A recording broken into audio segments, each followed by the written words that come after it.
And before we jump into public comment, I just wanted to address some budget questions that were made by a lot of board members and several community members. We know that transparency and accountability are chiefly important, and that many opinions of the board or our admin team have been formed depending on what kind of information is coming out. However, since the board is really dedicated to ensuring our community is as informed as possible, it's important that we address the missteps that we take. And some of those missteps we had in sharing some incorrect information.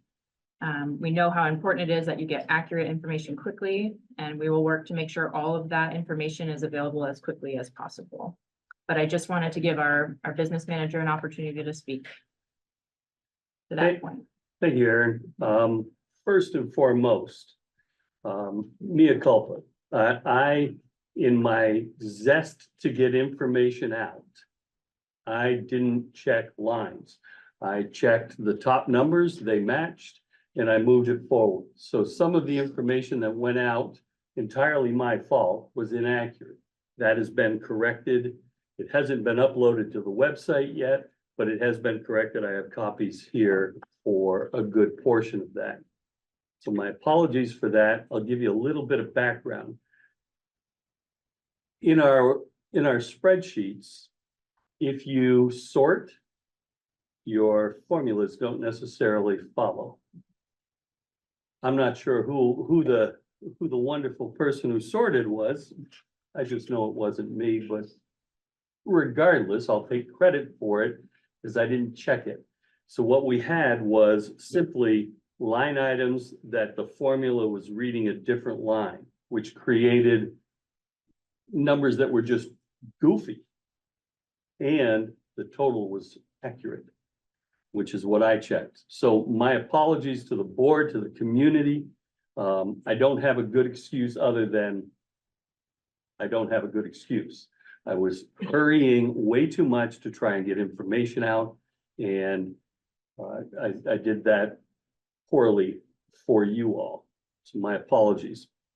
Moving forward, we will have much clearer pieces on that, on those budget lines. Secondly, the capital construction line, just before we talk about that particular number, our budgets are very dynamic, right? It's not static. We don't set a number and here's that number until we get to the end of the year and spend it out. Every change that happens affects a number of other lines, up and down. For example, if we anticipate a new student moving in with high needs, and we put that into the budget line, it's going to drastically change that. When I made the adjustment for the added SEL for the board's request and combined that with some of the ups and downs, there was an opportunity to take some of the positive impact on our budget and allocate it by not reducing the capital construction line as much as was talked about in the board meeting and reflective of that total amount. That's on me in that I saw it as a place to put the money that was easy to see, easy to use if we needed it for something else, but most importantly, to be able to drive anything else with that funds needs a line item in our budget. And if I added a line item in the budget, I felt that would be the least advantaged position to be able to say, here's where this is. So all that to say that I've reset our capital construction line reflective of the 597 reduction, and recognize that that number was more important to the community than it was in my head or as I should have made it. So my apologies for those two items. Any questions on that? I mean, I covered a lot of ground kind of in the weeds, but it's important to note that in the public, we got beat up pretty good and deservedly so. I messed this up, and I'm thankful to have an opportunity to clean it before it blows up any more. I think it's important also to think about our budget in terms of the way the board works on it. I'll compare it to a staff person at MAUSD who might have an amount of money allocated that they're able to spend on items for their classroom, for example. That becomes pretty static. That number is what it is, right? You know you're going to get $380 for classroom supplies, right? And on a global level, that static doesn't work in that way. I mean, think of it in terms of Fletcher Allen Hospital. If you look at the radiology department for something this, you can be very static with that number. But the overall budget is constantly moving. So I think it's important to recognize that our budget isn't a static line. It is a top line budget, and the numbers underneath always are moving up and down. And you see that in your monthly statements with your plus and minuses. I think the only ones that we hit exactly accurate are the ones that are zeros. Pretty much. So appreciate you giving me an opportunity to fess up before we got started. And I'll happily answer any questions along those lines before we turn over to the budget presentation.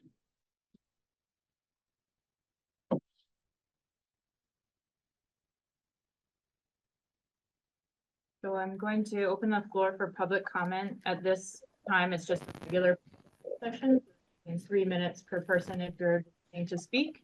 And no, so we're not going to answer you right now while you're speaking, but we will have time.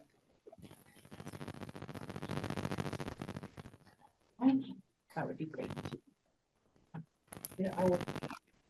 Just and Don, a Moncton resident.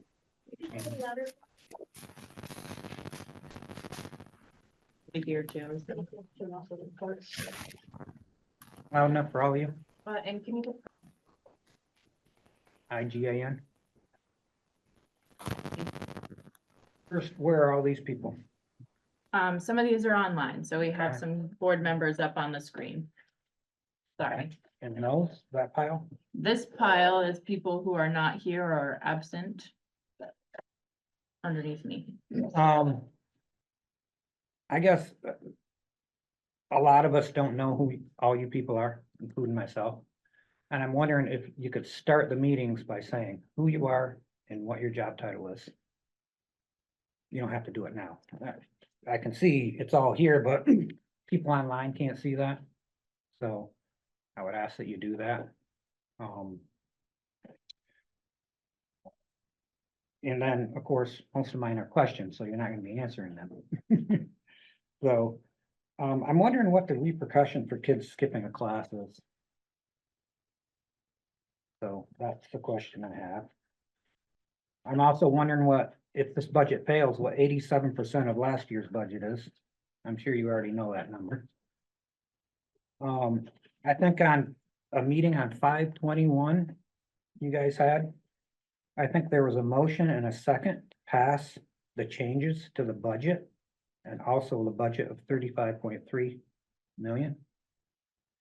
And I haven't seen that anywhere. I had to dig for it. I had to look in the meeting minutes. It was great, the spreadsheet you guys sent out. That was awesome, showing all the individual line items. I appreciate that. But I would ask, I mean, I'm assuming that is what you guys are gonna present today, from the meeting on 5/21, maybe not. In that meeting and on that budget change, there were not filling positions. So when you go through your presentation, I would like you to tell us what new positions you're gonna fill.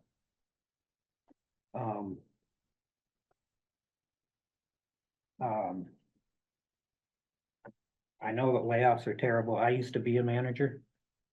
It's terrible.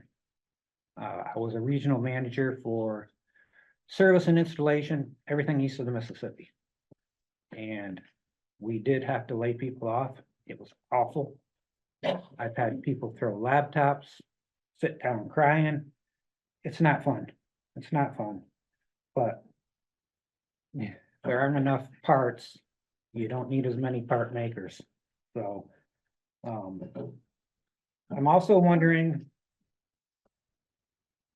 one thing that company did to reduce layoffs one year is all the upper management took a 10% cut in pay to save positions. I'm wondering if all of you are willing to take a 10% cut in pay. Any teachers here? To save her job? That's the question I have for you. My company did that, the one I worked for. It was awesome. Saved a bunch of layoffs. When you add them all up on that spreadsheet that was sent out, that becomes a pretty big number. Everything from an assistant up to you, Patrick. Your 10% is $21,000. That goes a lot to save her job. If you could just wrap up your comment. So. Yeah, I mean, that's pretty much it. I would like to see if you all could give up 10% to save a teacher's job and for the sake of the children. Thank you. Lee on Zoom. Yep, I'm here.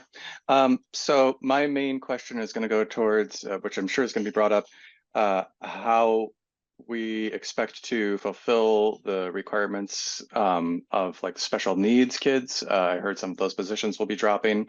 I assume that we're not just going to be like, good luck with the wheelchair ramp. We don't have money for it anymore. So I know that there are many other types of special needs kids. I have one at home. And I'd like to know basically when we do drop positions, we're not just dropping them, right? We are expecting to fulfill some of those spots. We're not expecting to kind of say to the parents of those kids, hey, good luck, your kid has like ADHD or autism, they can't go to school anymore because we don't have somebody to help them during lunchtime to kind of reset their emotional balance because they are children and they don't have a capability to do that by themselves. So I'm hoping that there's at least an explanation behind, all right, well, we expect to drop 3 positions from here, 3 positions from there. This is how we expect to still fulfill those needs. I didn't right up front, I didn't vote for the cuts. I was hoping we'd go through at least at 10%. So I hope that there's some ability for us to work that out. And that's all I've got for this. Thanks. Herb. Yeah, there we go. Thanks. So a question and it just a general comment. I appreciate Floyd's intro and, things happen, right? But I wanted to make sure that the budget numbers that were presented, I think it was May 21st, sort of top level numbers. I want to make sure that those numbers are still valid because, we've been circulating those numbers around the community.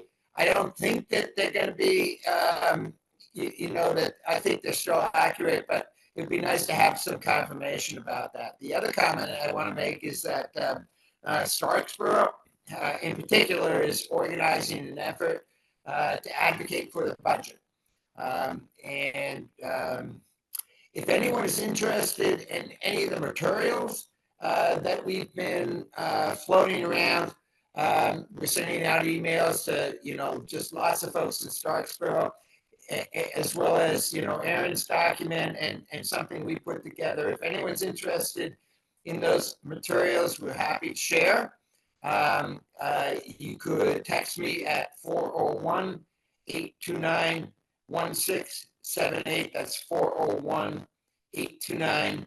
1678, or, you know, Aaron and the 3 Starksboro representatives, Brad, Kristen, and Steve, I'm sure will be happy to share my contact information. Thanks very much. Peter?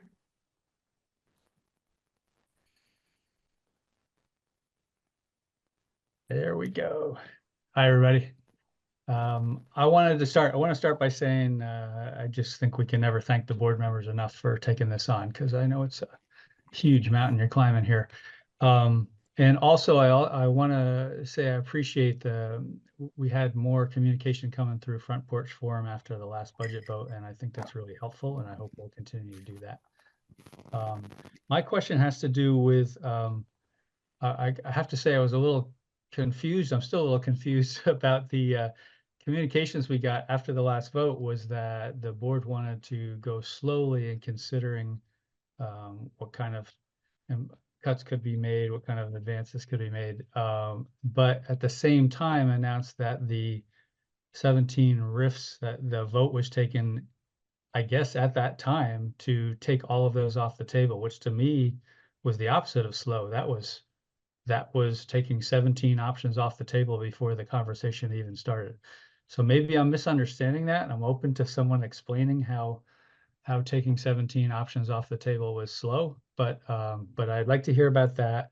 And I'm also, I guess my long-term concern here is that we have this, I think we have a problematic myth that is commonly used, and I see it in other people's Front Porch Forum postings and comments that are made at these meetings, that if there are any positions eliminated, it will immediately impact in a negative way the educational quality that our kids are receiving.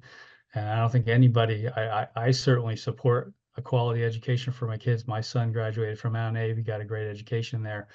But we had information that came out, and I believe it was Patrick, superintendent, shared this after the first vote, the reasons or the methodology, the thinking behind why the 17 positions were chosen for RIFs, and gave justification for why they would not have an impact on educational outcomes of our kids. And I feel like that vanished. So my question is, we had these 17 positions that could have saved a significant amount of money, and they would not impact, apparently, the educational outcomes of our kids. Why were those taken off the table so quickly? And what does that mean for the way we approach this ongoing structural problem and even into the future? So that's my question. Anybody else in the room for public comment?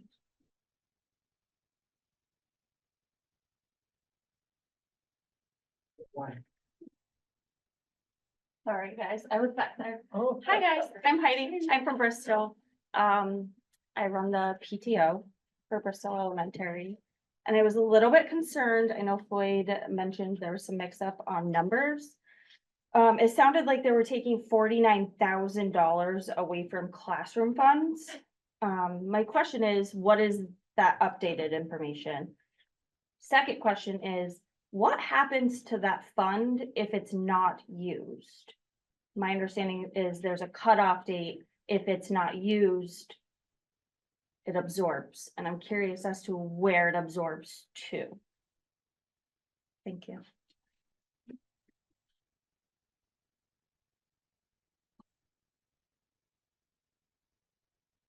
Anyone else in the room for public comment? Coming up.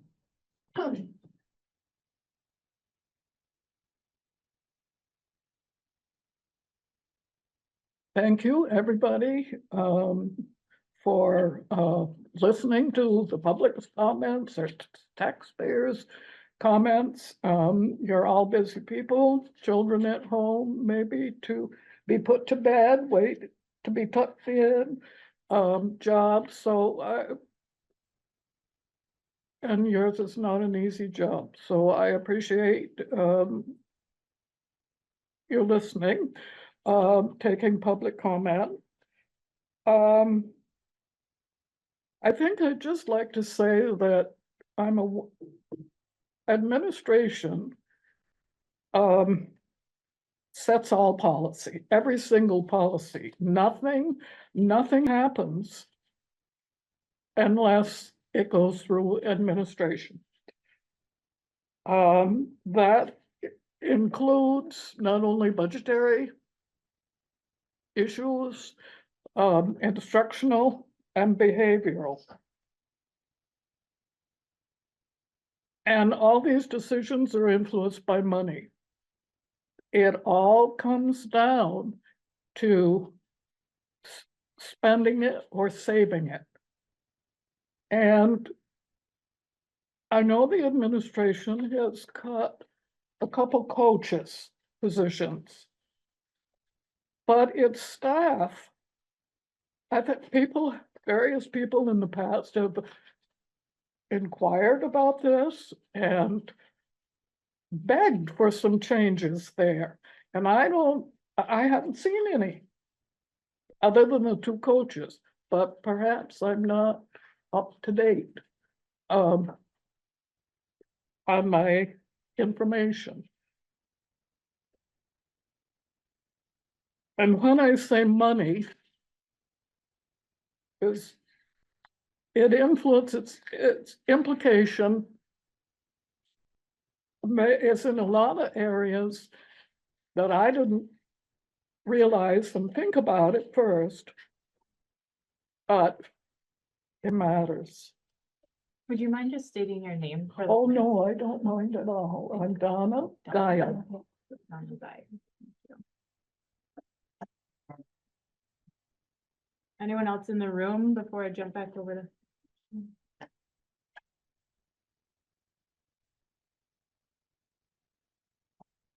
Hi, everyone, Shauna from Bristol.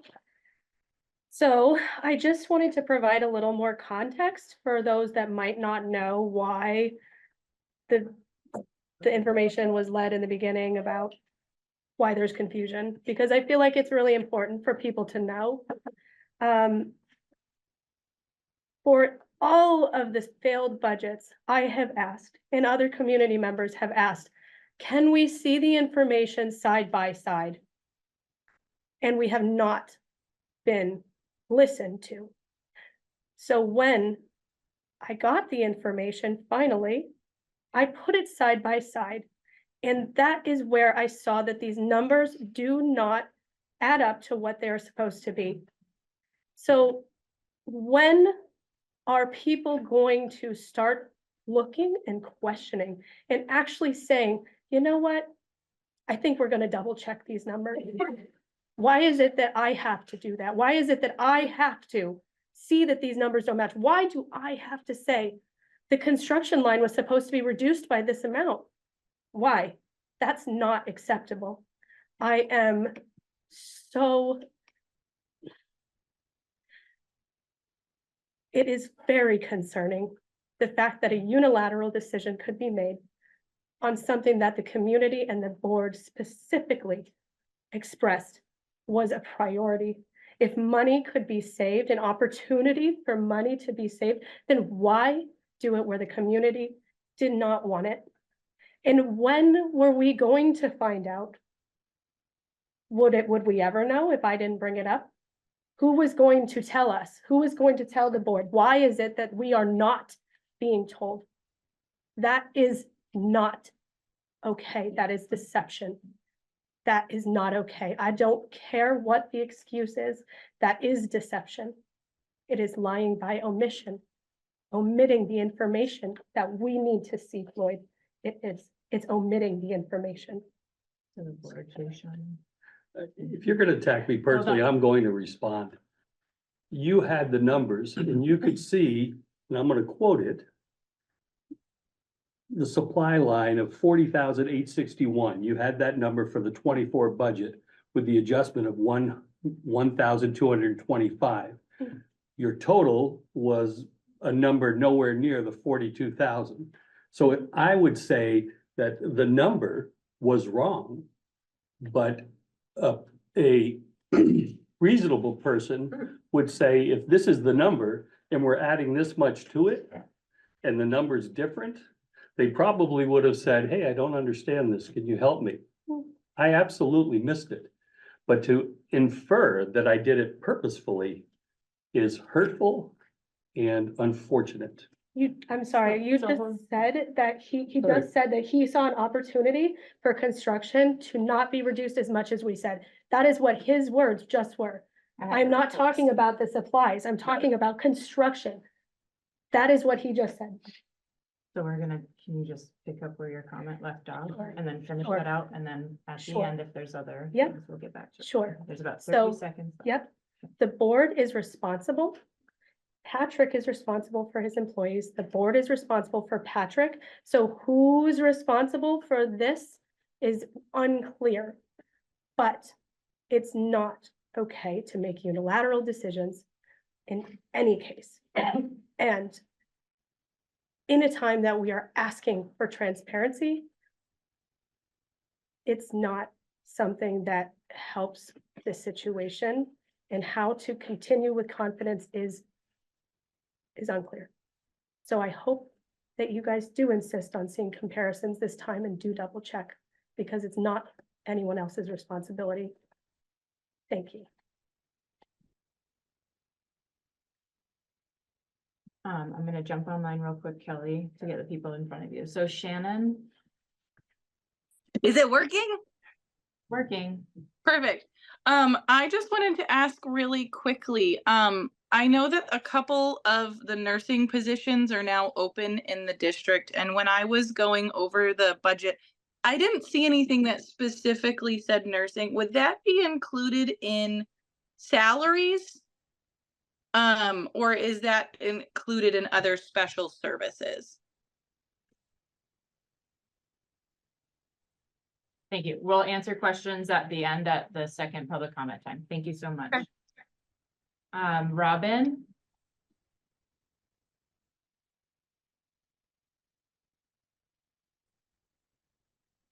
Good evening, Robin Hewitt. I just have a question.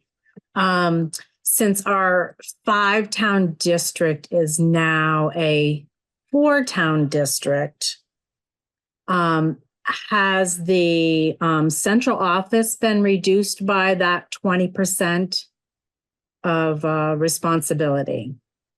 That's my question. And salary and in staffing. Thank you.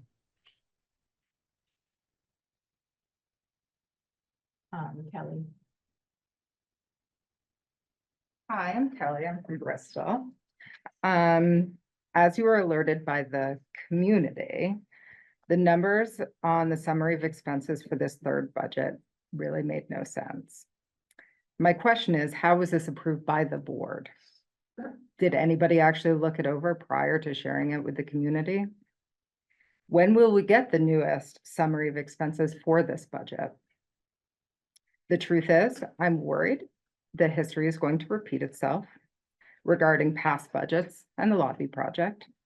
The board, Patrick and Floyd, are all responsible for this mistake and all need to speak on their role in it, not just Floyd. For the record, I do not personally believe that the board is able to govern our current superintendent. This all comes down to trust. Everything you guys have done is a trust exercise.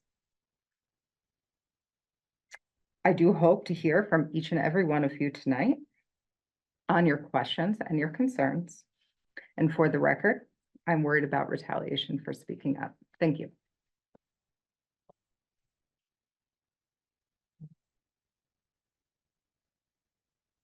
I'm gonna close this public comment section so we can move into our presentation. Next on our agenda is an action item to approve the agenda. You're all done or? For right now, yep, Alan, we'll have more later. Did Alan want to speak? Pardon? Did you want to add a public comment now, or do you want to do one at the end? I can do it now. That's okay. Okay, we'll make room for one more. I don't know what to say, but I've listened a lot and I hear. I'm feeling that the board listens, but's not hearing. Because otherwise we wouldn't be in this situation. When you, maybe was done in the fall. The time to do everything that was done is in the fall. Now the concentration should be the figure, the budget, the scenarios. We never saw one scenario at a time. And I think it's time consuming to put these together. But we should see, this is a $30 million budget. This is what it does. 100 teachers, 5 coordinators, 60 paraprofessionals. Budget scenario 2, 3. We never saw this, but the board sits, and I understand this is a part-time, this isn't a job that you're volunteers, but we can do better. If we can't do better, then we need to get help. And I'm finding it very frustrating that when you sit here and I have a question, nobody says anything except Floyd. Floyd's been very helpful, but the decision and the onus is on the board. The board has to make decisions. And if they don't like some of the things, they need to let Patrick know. And I'm not finding this. I'm seeing one scenario at a time. So one of the things that's bothering me, and nobody said it, and I said it before, we got a $35 million budget. It was cut $500,000, not enough. Then, if you figure the 1,200 students, which I think is generous, that comes almost $29,000 a student. But then if you figure the 1981 weighted students, it's about $18,000 per student. So we did not receive this information so we could differentiate where we're at.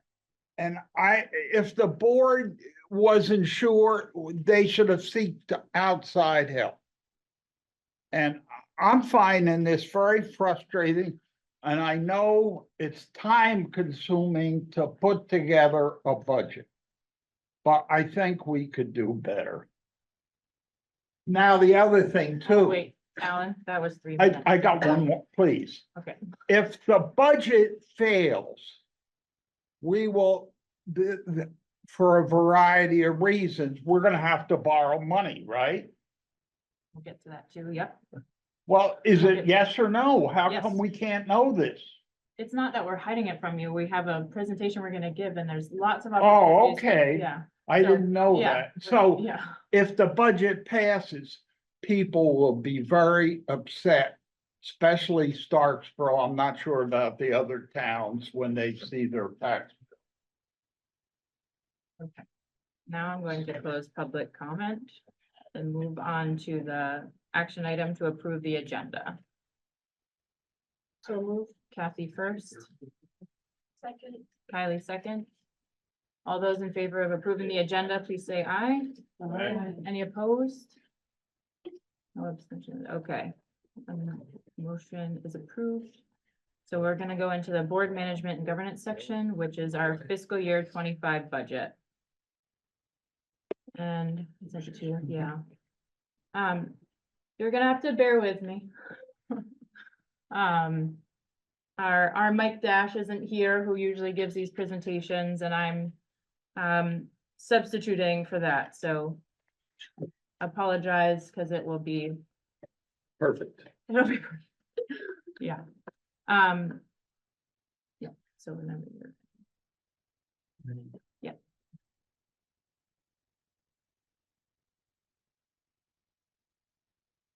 Okay.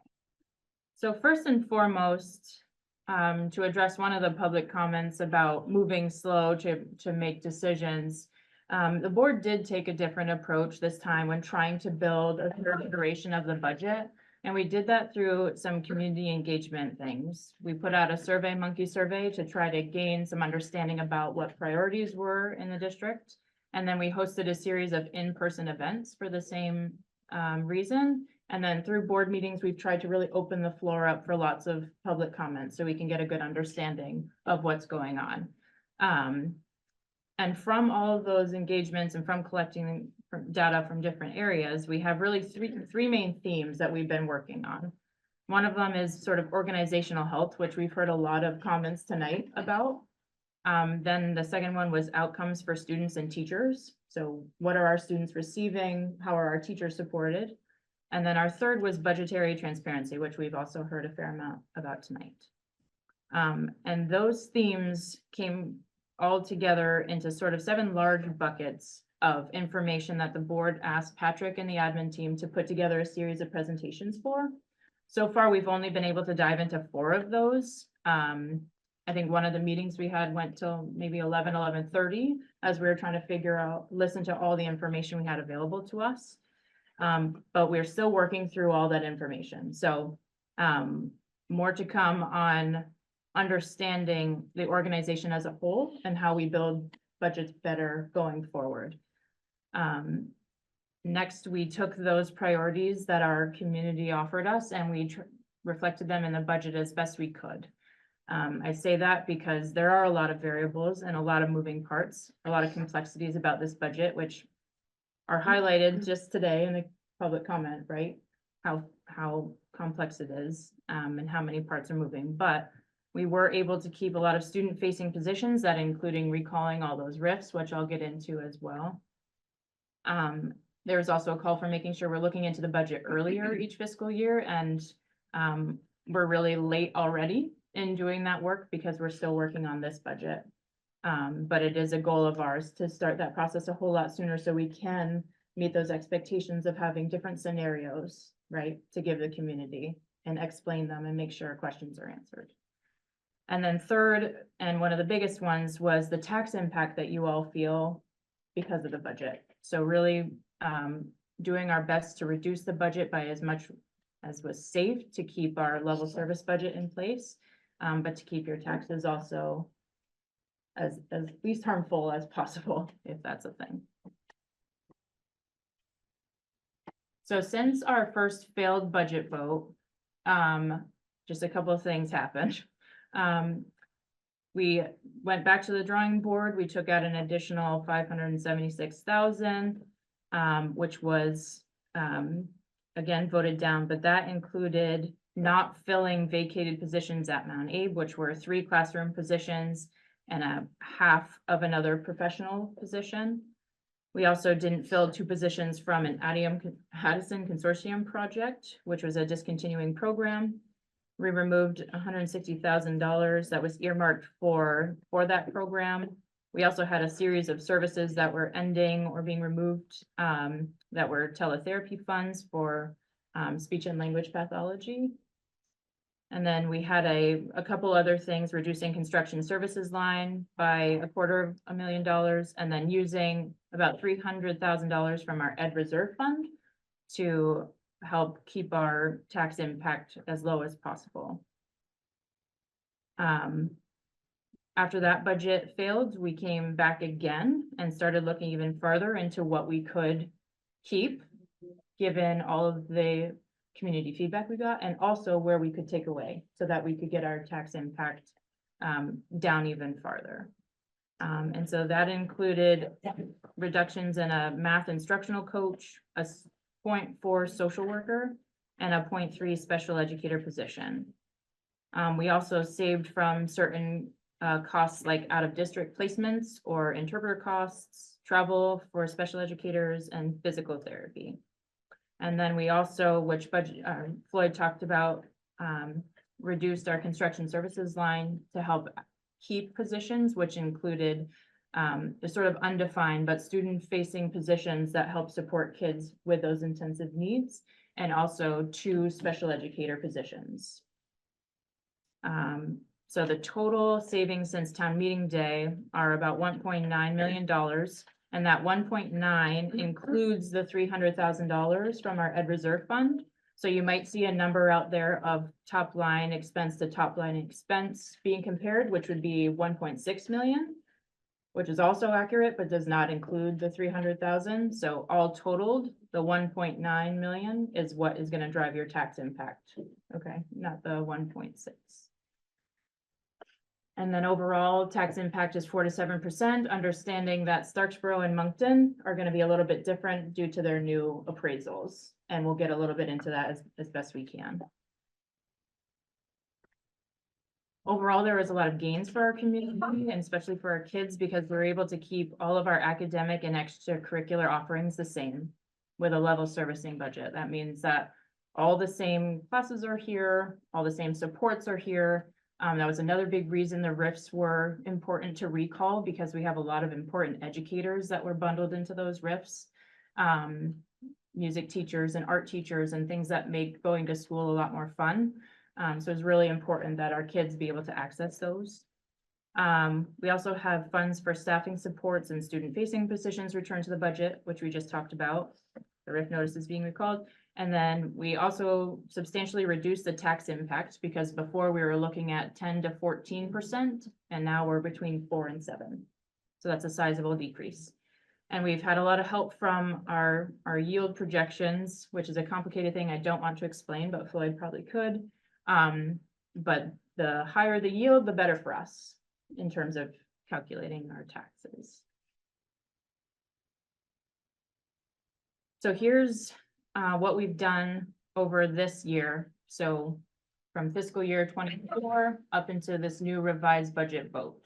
So you can see sort of what we've been talking about following the numbers down from the first failed budget vote to where we are today with revised budget 3. And that's where you can see where the long-term weighted average of a pupil is. So that would be, if we're looking at revised budget vote number 3, 1981, which is what Alan was talking about. And then how much we spend per pupil for that number. Could you explain the revenue a little bit? Could you explain a little bit more what you mean? Well, Revenue of if the, it's- Where does the revenue come? oh, up there, yeah. Floyd, do you wanna Sure. take that? Cause I'm not great at Happy this. to dive in. Thanks. There's a number of items that drive our revenue. But bear in mind, what the revenue does is to try and get to an ed spending number, which is what drives our taxes. So what goes into our revenue? Excuse me.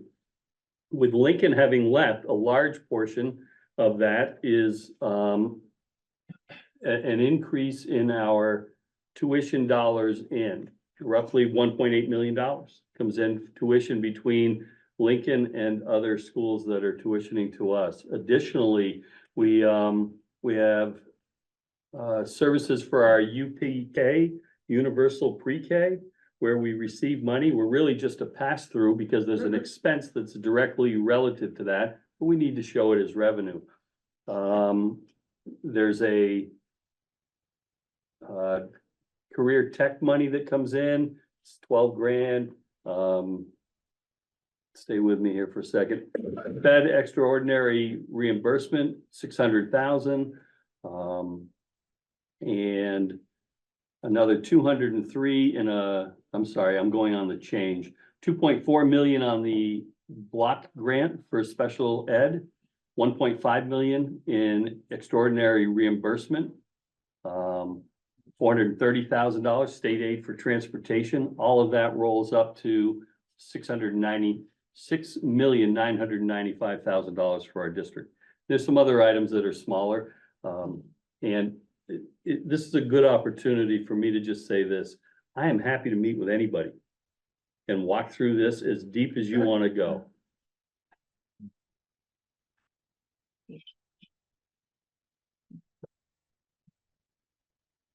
So here are the projected tax rates. These are before your common level of appraisals are applied. So just your homestead tax rates for each town. And then the next slide has your tax rates with the additional CLA. Now, again, this will be where we dive into where Starksboro and Moncton are going to be a little bit different, okay? Because we need a little bit more information, which just came in today. There was some more information about how the common level of appraisal might be calculated.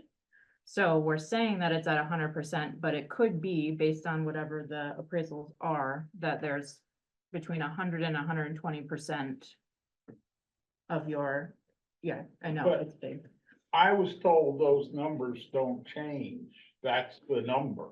So I think we use it as a placeholder, knowing that the level of appraisals usually come in somewhere around 100%, but they The- can be variable. The number that won't change is that projected homestead tax rate.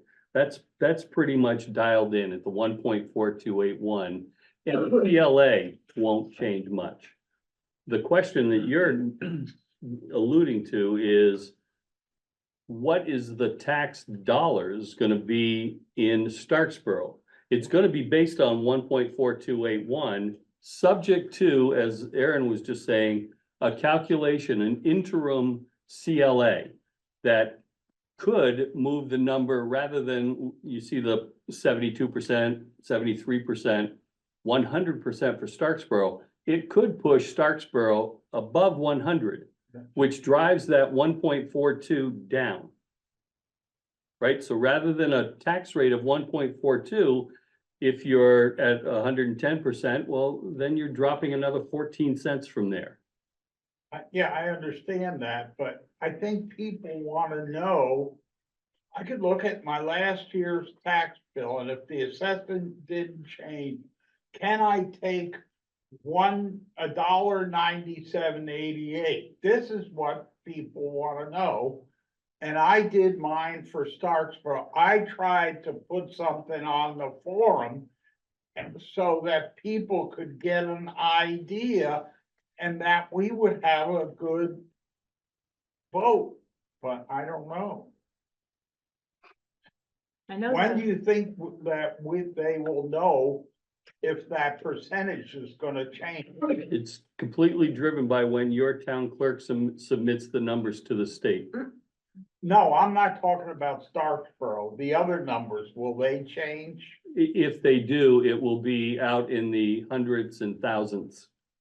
Okay, so. It's not Yeah, any change is good or bad, yeah, right? But it's not you're not looking at the tax rate going from 19788 to 2.4. I mean, that dynamic of a change isn't possible at this point. thank you. so the next slide shows sort of the projected change in your tax rates. Again, these are variable for Starksboro and Moncton because of your appraisal. But this sort of gives you a general overview of what you can expect per 100% or $100,000 of your assessed value.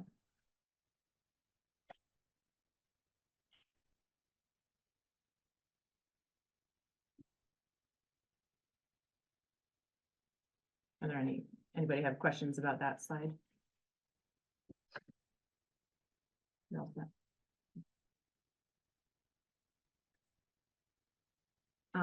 This is the change in tax rates based on income. So we have a good population of people who are on fixed incomes and who use the tax based on the median income. And this is what their tax differential will look like. Again, this is from the second field budget up to today. There was a end of the season, legislative season ad for the year we're in. There's a lag on this in that those numbers will affect the following budget, tax budget. This year, the state voted for a 13% kicker for individuals and families that are under the based on income tax rate. So some individuals will see relief this year to their tax change.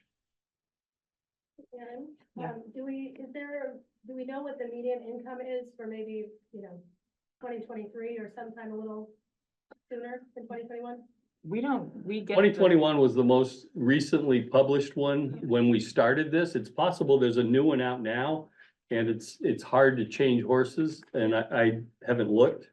But that's the median income that we had when we started this process. Thank you. But yeah, going forward, it'd probably be up. And then again, just looking at it in a different way, the projected change in tax rates. And this is with the new yield number in May. So again, if the yield is up, it's good.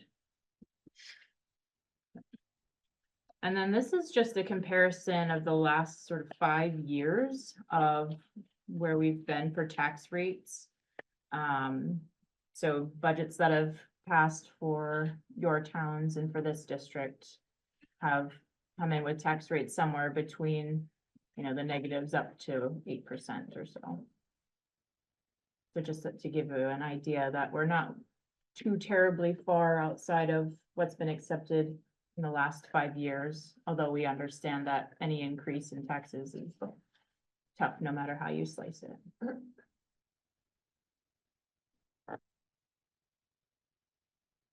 That was our last slide for the presentation, but we do have Floyd here to answer more questions and offer more information as well. To answer your question, Shauna, the 2022 median income is 85,870 for Addison County. It's a 10.1% increase over the previous year.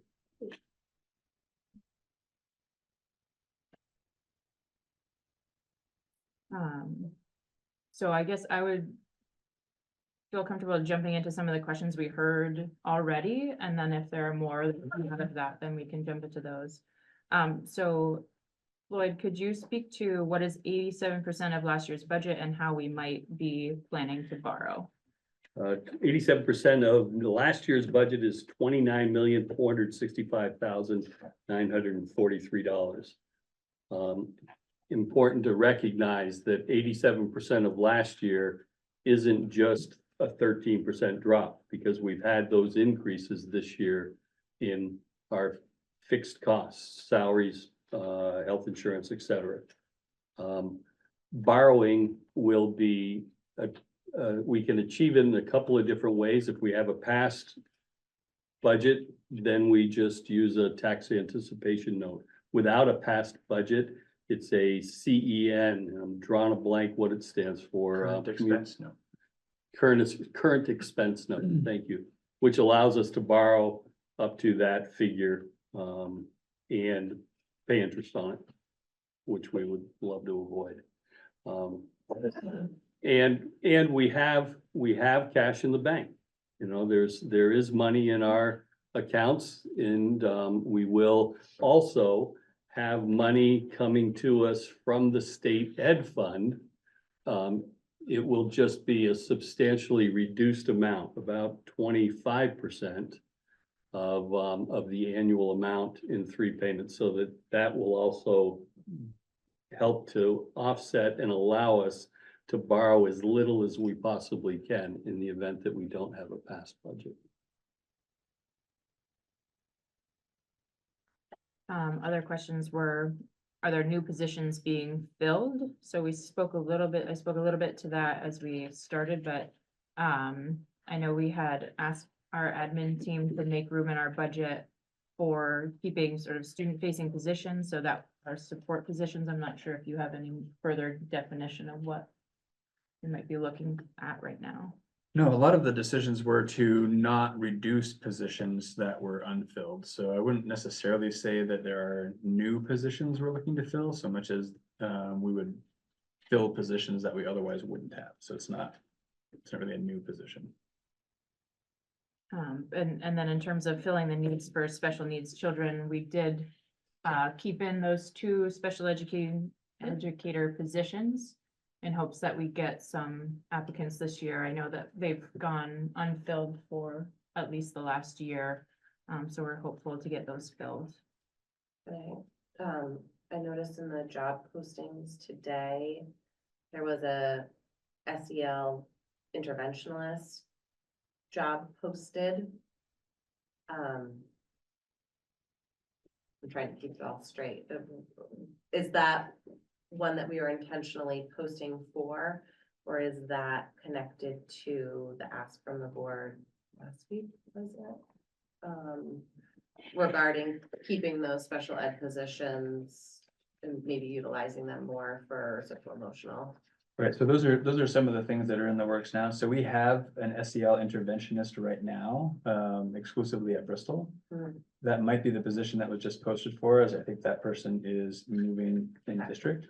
In addition to that, we are looking at using some of the funds that were put back in the budget to expand our SEL interventionist positions to support other schools. Thank you. I still don't think I got my question answered. So the first budget, you had a wish list of open recs, open positions. Right? Right? You had a list of, we want to fill these, all these new positions. No, No, I think we were listing. so our, Yeah, I think we were listing positions that we were reducing by not opening up. Is that, was it on a budget presentation that you're referring to? They weren't new positions. They were positions that had existed, but we've never been able to fill because there's just a labor shortage. Yeah. So none of those are being filled.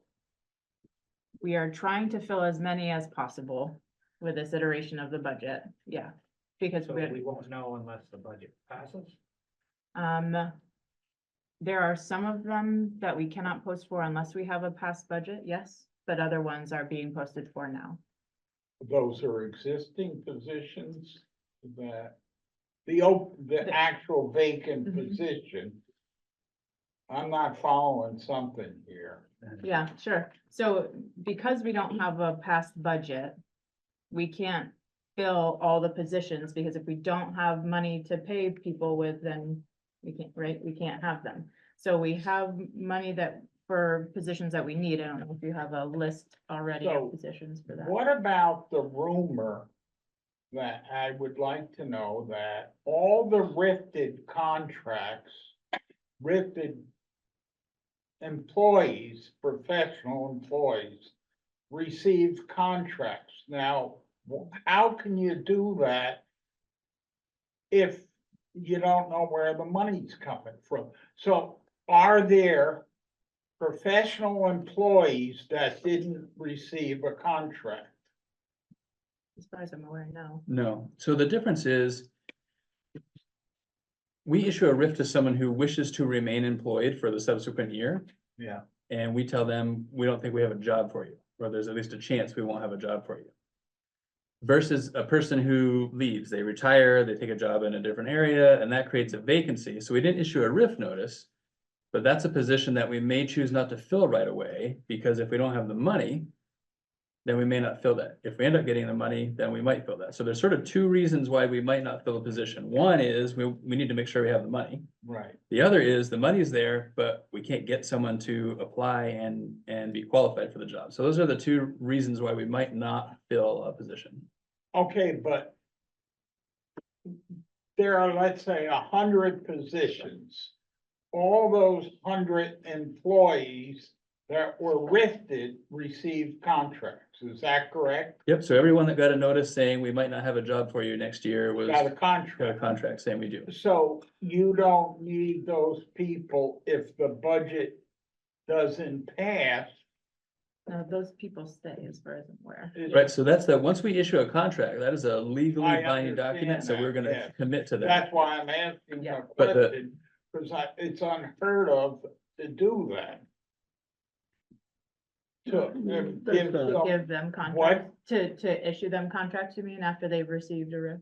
if they were rifted.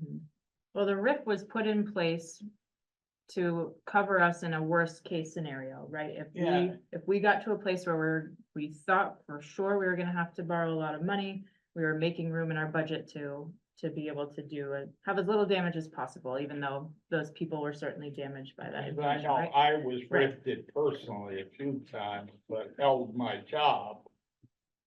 But so. much the that- same as what's happening now. What's that? Take that example that happened for you. That's what has happened for our teammates who were issued a RIF notice. We were But- able to recall them. There's one thing different. If the budget doesn't pass, they still have a contract. Yes. Yeah. And we have several positions that are currently vacant. that we Okay. could choose not to fill if we had to find. And I'm additional not savings. trying to give you a hard time. I think it's important for the public to know all this to move forward. So that next year, maybe you will get more input, and that's difficult. Thank you. Lee, did we get to your question? I Part don't of feel it. like we did. No. Can you And I guess- restate it? Well, maybe, let me take one more stab at it. So the first budget on town meeting day also didn't have any new positions. That was basically keeping all the same staffing we have now. But that staff was increased due to COVID, right? Correct, yep. So we had over the years, we had been paying for those different positions in different ways, and some of that money is going away. So they're not really new positions, but some of the funds that had been previously been paying for them went away and they became under the general fund. How many of those positions?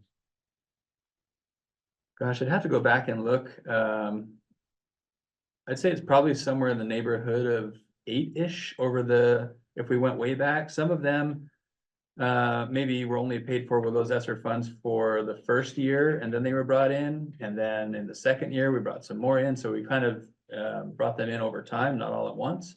But I would say probably in total, if we went back to the beginning, it's somewhere in the neighborhood of 8-ish, but I'd have to look to be sure.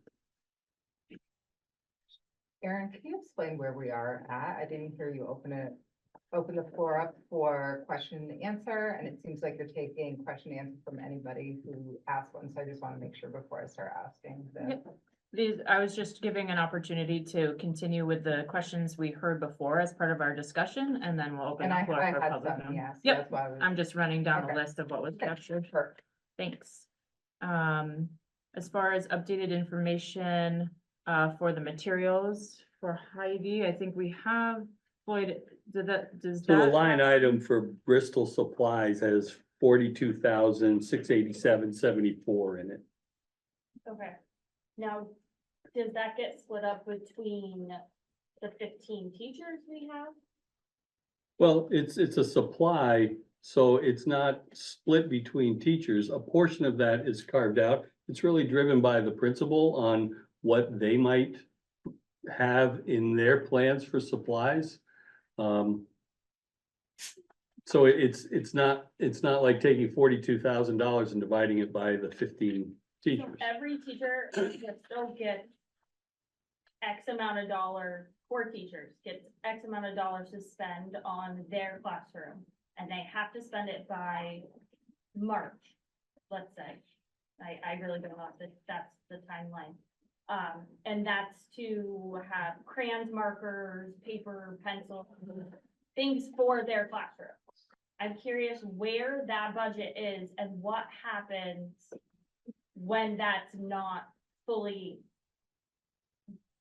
spent. So I think that's a question that's much bigger than pencils and crayons, right? I mean, there is a, let's assume we have a really warm winter and 87 cents a gallon for heating oil. Right? I'm being ridiculous on purpose. That would give us an awful lot of money in that line. As we go through the year, we don't know if a student may move in who's a special needs student that's outplaced out of state at $250,000 that may use all of that money. And it could happen.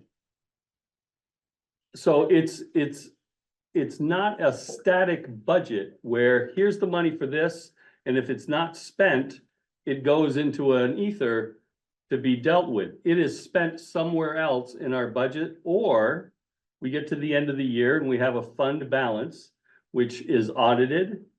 And on town meeting day, the community, at the direction of the board, votes what to do with that money. Typically, it's one of 3 things: reduce taxes, put it into the capital construction savings fund, or the educational savings fund. And they all have different impacts. So that bigger question of what happens with extra money also needs to be asked, what happens when there's not enough money? Well, Right? my understanding, again, I'm not a core teacher, my understanding is the beginning of every year, every teacher in this district gets $1,000. they get to spend that, Bristol sends it to Sheila Gibo, here's my wish list, please order. Halfway through the year, they get an update of how much is left in that account. They have until March 9th, give or take, to spend that money or it's observed somewhere else. So I think I'm understanding. I think, okay, so I'll back up and the part of that question, and I'm gonna go a little into the weeds there, and I'm sorry. We get audited, Okay. and in that audit, we have funds that are allocated for this year, expenses. So let's say we get to June 3rd and someone says, hey, I still have my $1,000, can I spend it? And they spend it on items that the reasonable person wouldn't see are going to be used in the next week or week and a half. So they're really a purchase for next year, right? So we're trying to match revenue to expenses in a specific year, which is why we have a cutoff so that we're not stockpiling. We're reflective of what the need is. On the flip side of that, you may have classrooms that are in far above $1,000 in their need that year. And where does that money come from? That's the push-pull of that fund. Well, And that comes from me, the PTO. As I do fundraisers, the fourth grade actually would not have gone on a field trip if it wasn't for the fundraisers, because there is no funds for field trips. So I'm just curious, what part of the classroom supplies that each teacher gets, where does that come from? What line item?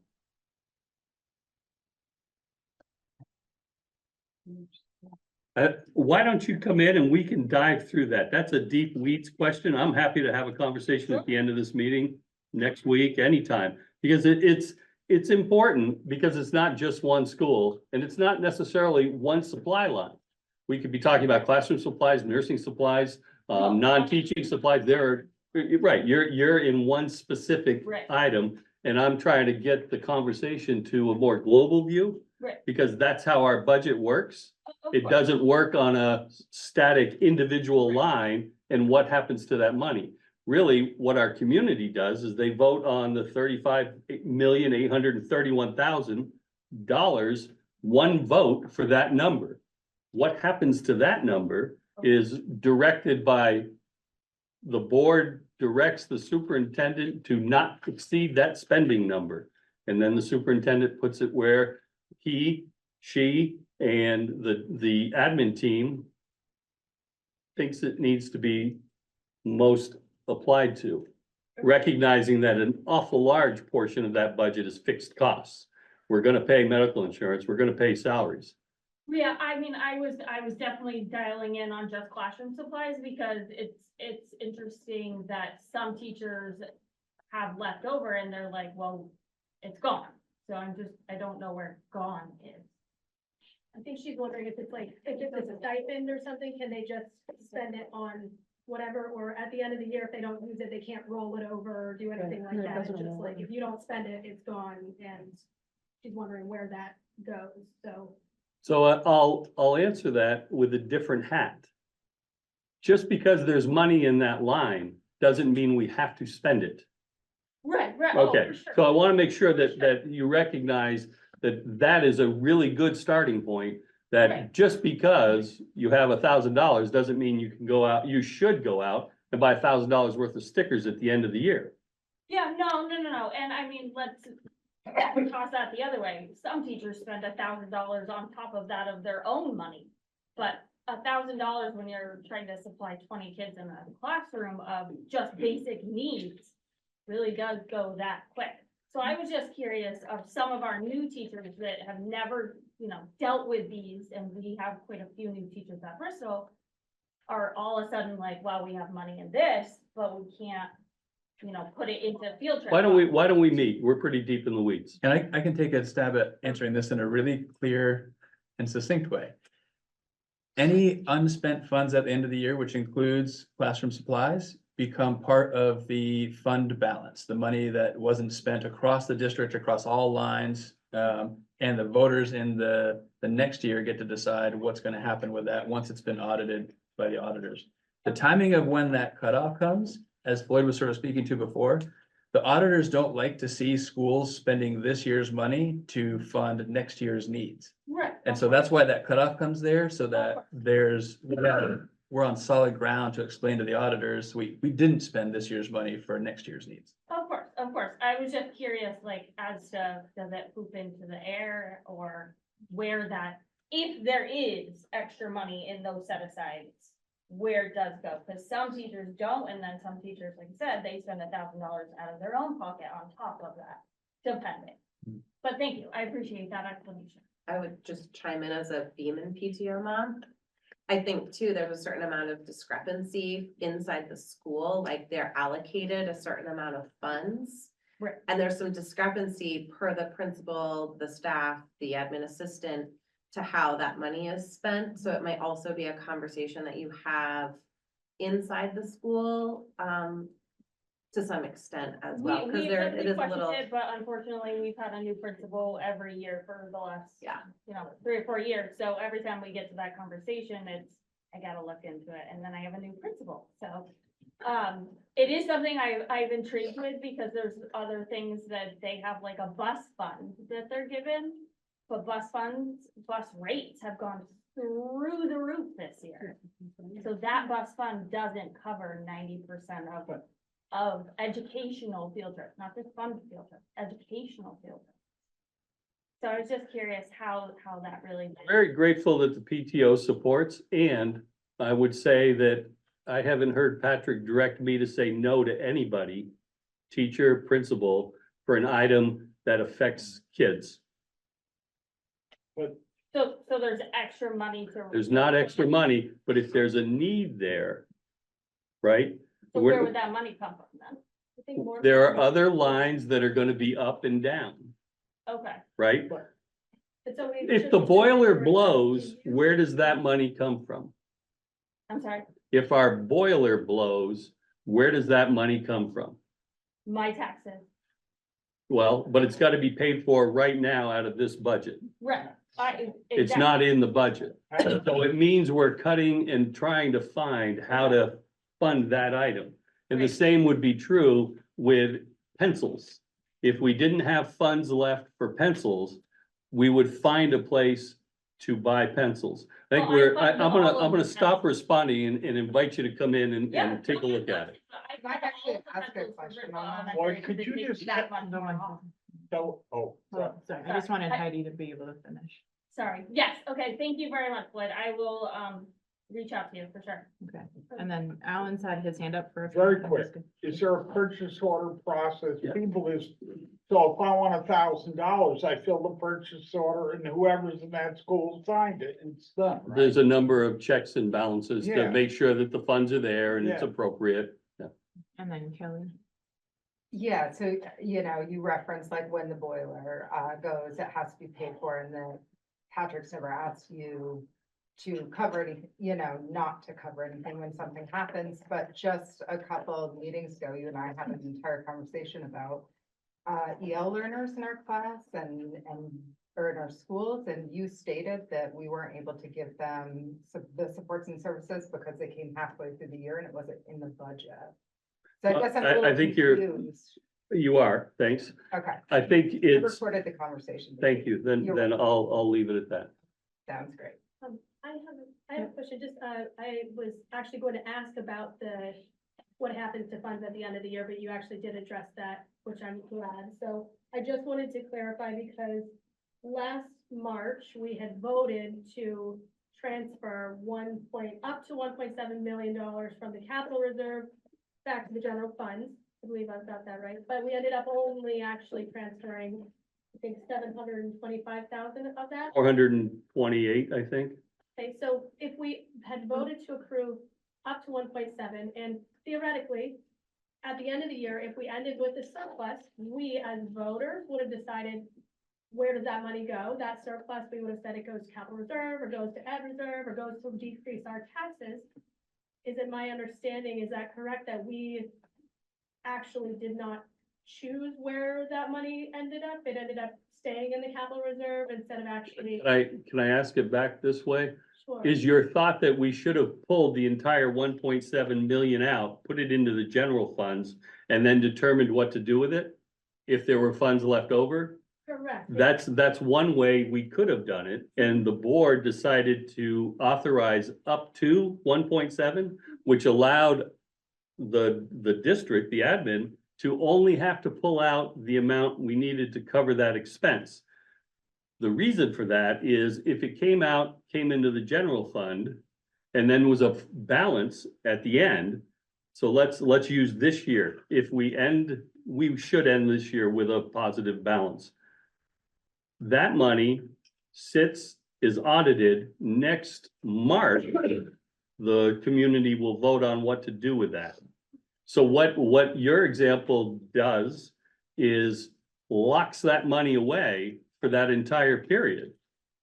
As opposed to leaving it in the capital reserve fund, which was the voter direction on that money, right?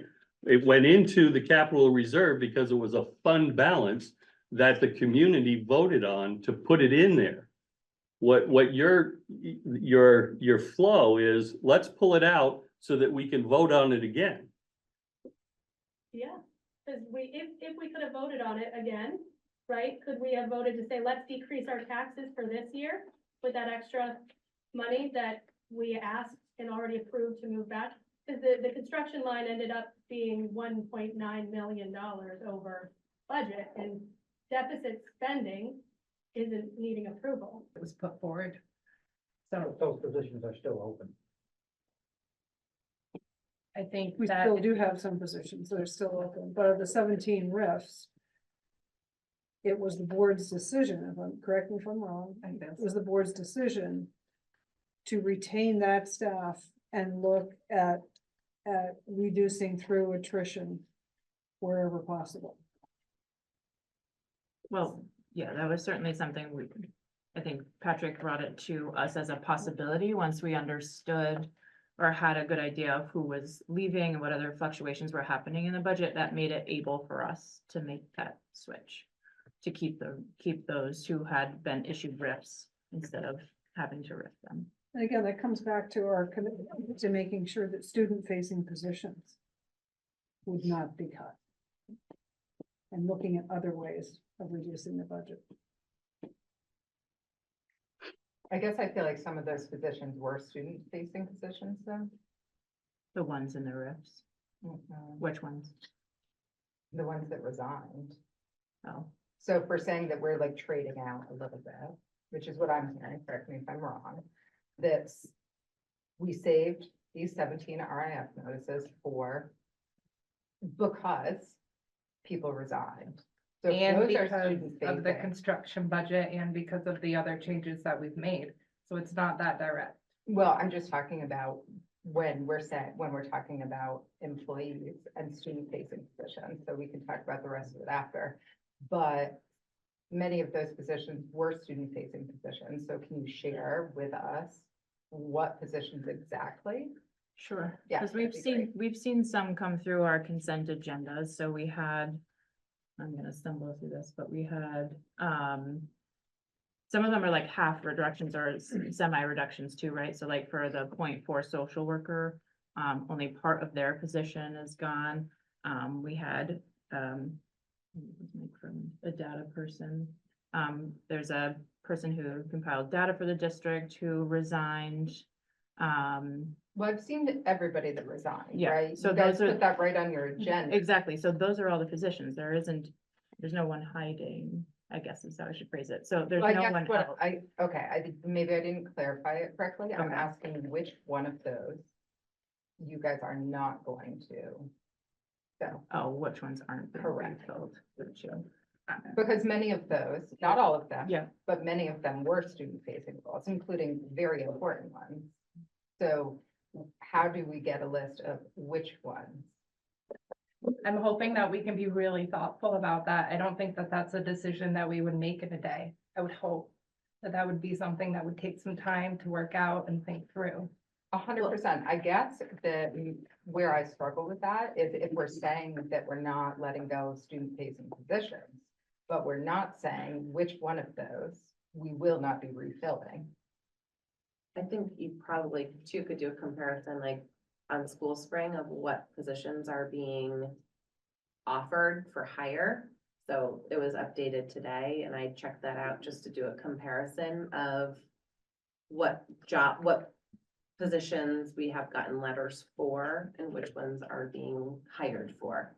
Okay, well, that is confusing to Liz, your statement of saying that you're being thoughtful in it. So has that been decided I think or not? Because that, what you're saying is like, it's been decided, I can cross-reference and kind of figure it out for myself. And Liz, when I hear what you're saying, it sounds like it's not a decision made. So can we please clarify? I think that it's easy, that it's just a matter of not every decision is made. There is such thing as some decisions being made and some not being made yet. And So prior to us voting on that budget, will the board be able to tell us which positions will not be filled? I would love to see us know student needs. I would love to see flexibility. I would love for the board to not have to nail down into a very specific set. A, because that's not our role, because we're not aware of every single need in the district. And B, because those needs are going to change as has been talked about. So flexibility is a good thing. I would not like it to come to the board to say, well, we've got $500 left in the classroom fund. What would you like us to do with it? The functionality of our district would go way down if we were having to be involved in every single one of those decisions. I don't think that's why we're board members, and I don't think that's would be effective. We would work in the schools. You would get a job in a school or work in the office from the board level. I don't see how it would make sense for us to be involved in every single little decision that happens with all of it. I want it to be flexible. I want it to be malleable. I want it to be a kiddo's coming in and needs something, a kiddo is leaving so we can redirect these funds. I would hope for that. And I don't think we'd be functioning well if we did it any other way. Okay, and I hear you, and you did not answer my question. So my question is, I'll ask it to you, Erin, as the board chair.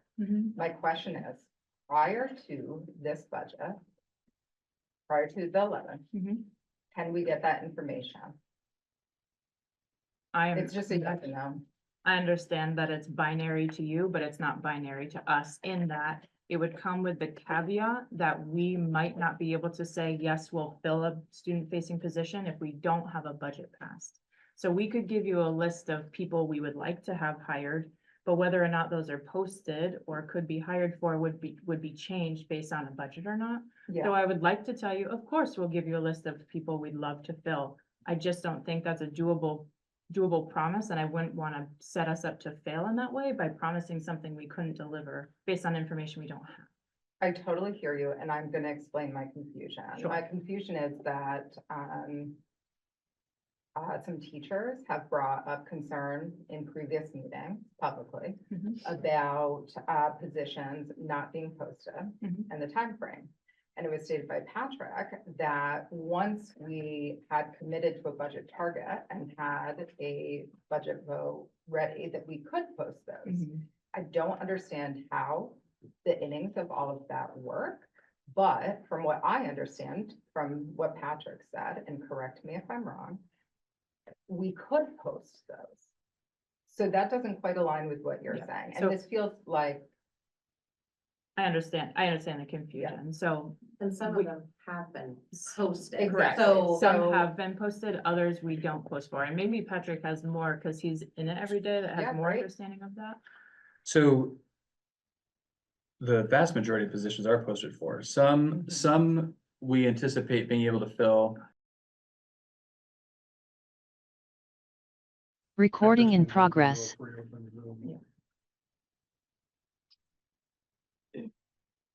Sorry. So some positions we posted as anticipated, so they're posted now. Mm-hmm. And pending a favorable budget vote on the 11th, we want to be in a position to offer those people contracts on the 12th. So be in a position to move swiftly to try and fill these positions that may be hard to fill already.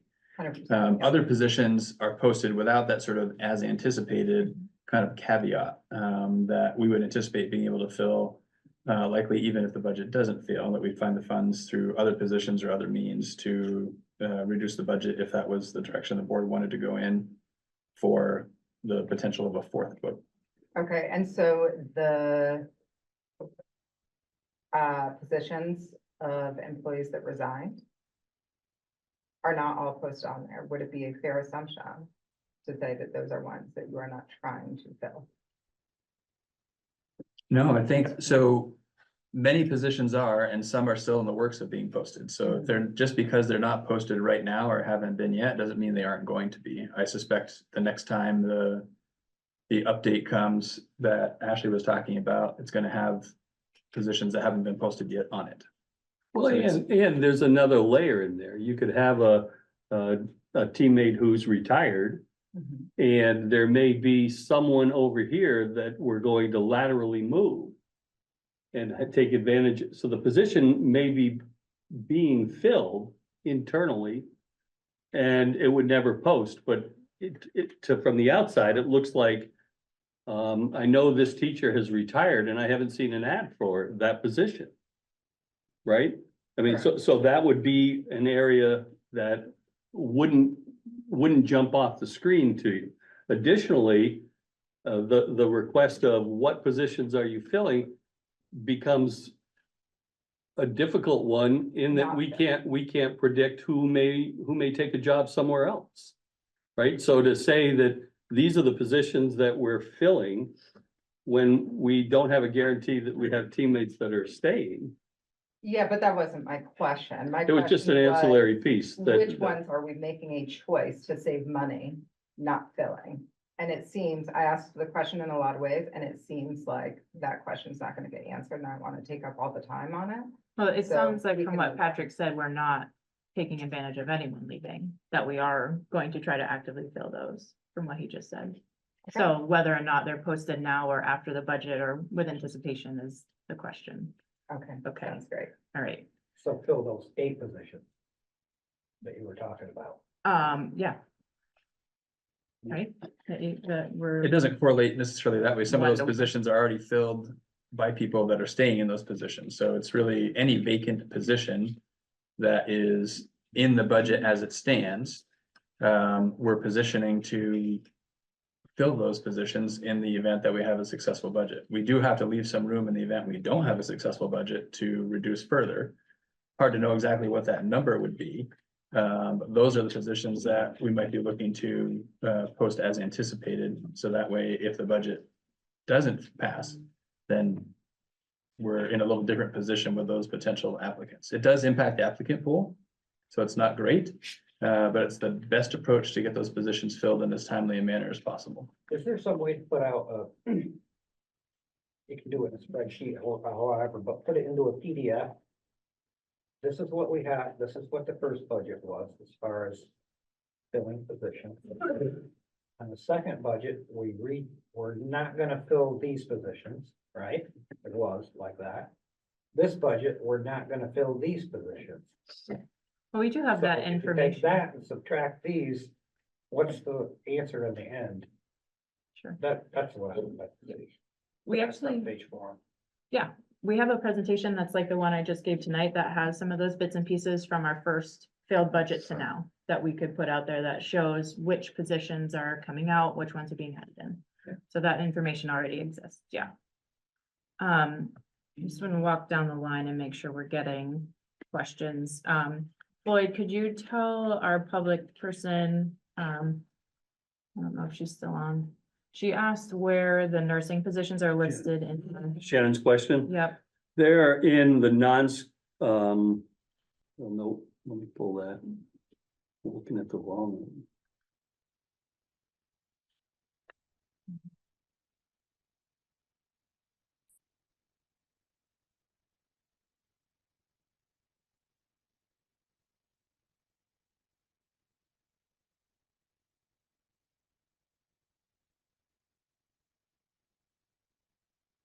the line for nurses under other school-based staff, nurse for elementary, nurse for Mount Abe. So they're specifically pulled out in the detail lines.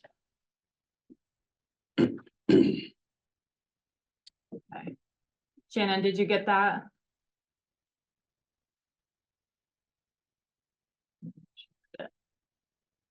So can you tell us how many? Sorry, I couldn't get back on for a while after that incident, but I didn't hear you. Could you please repeat it? Sure.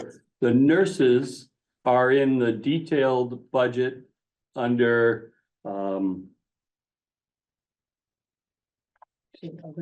gosh, now I'm switching again, under other staff.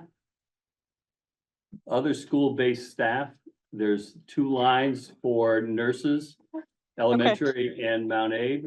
And then the question on how many, I think it's 5.4. I'm going from memory, I'm sorry.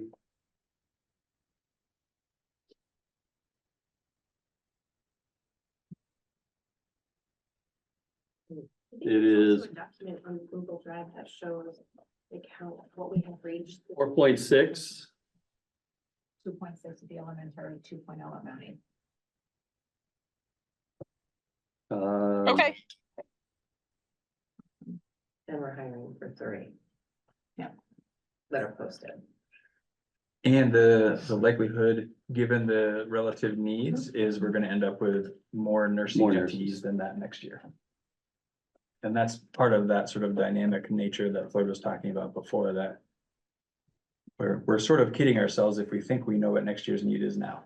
And we're really kidding ourselves when we think we know what next year's need is in November of the prior year. So we always have to sort of adapt to meet that need. So that's one example of how to do that. One of the things, interestingly enough, that we're looking at, I've been working with our nurse teacher leader to think about how can we, in particular for our smaller schools that only have a part-time nurse, that leaves kind of a gap in support and care. How could we, for about the same dollars, get more FTEs by looking at other sort of levels of nursing licensure and oversight? So That was a question that was asked of me recently by somebody was, does the school nurse have to be an RN? Or can they have an LPN? LNA. So we've been doing a lot of work looking at that. I think we're ready to move forward with a combination of RNs and LPNs. Which twofold, potentially gets us more FTEs for relatively similar dollars. But also opens up the potential applicant pool to fill positions that are hard to fill. When you look at it compared to our doctor's offices and who's providing some of that general care when we enter the doctor's office, it's not an RN anymore. Right. So yeah, it was actually a conversation I had last week.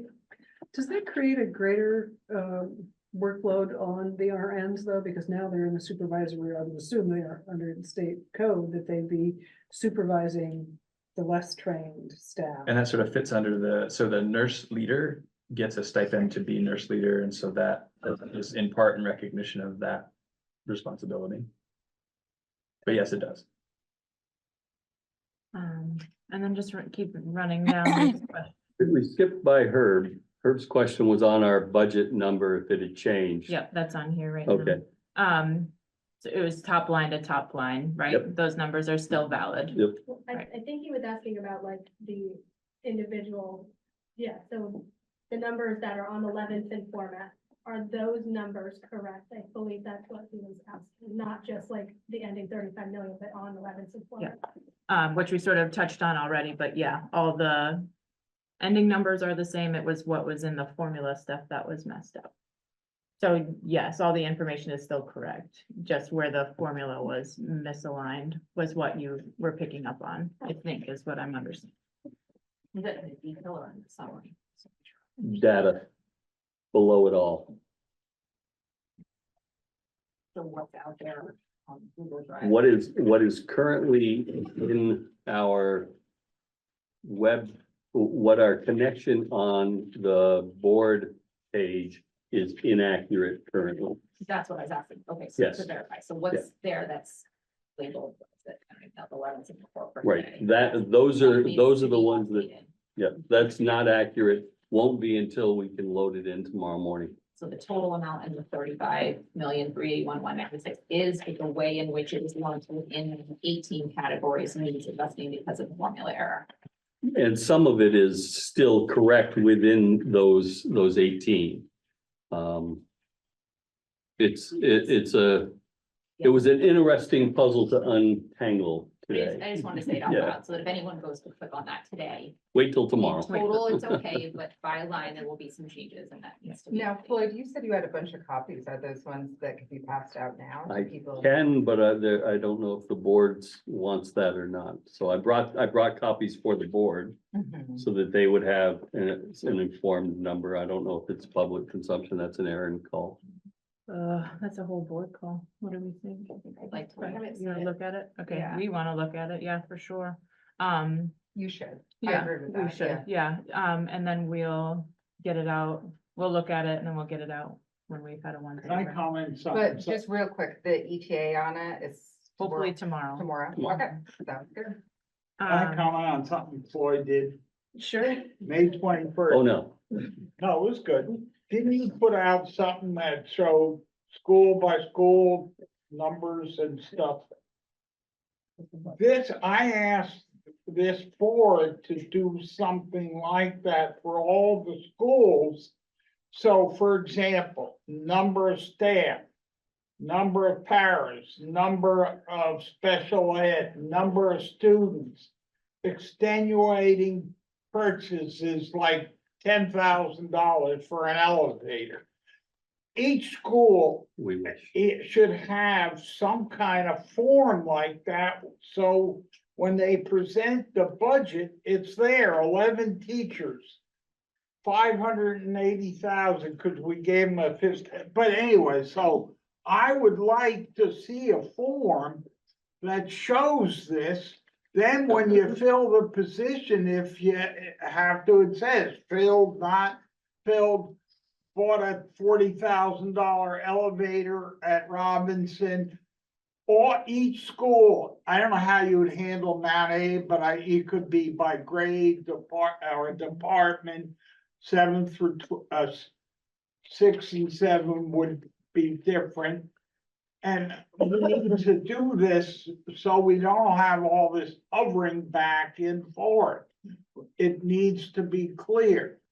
Robinson, number of staff, number of students, extenuating circumstances. This is another thing that you can't complain, but in the budget, correct me if I'm wrong, it's over a $1 million item for special people, and I think you commented on that one of the hearings here. There's one student that it costs like $40,000 a month or something. What part of the budget was that? And I know the confidentiality, but people need to understand that this is an integral part of the budget.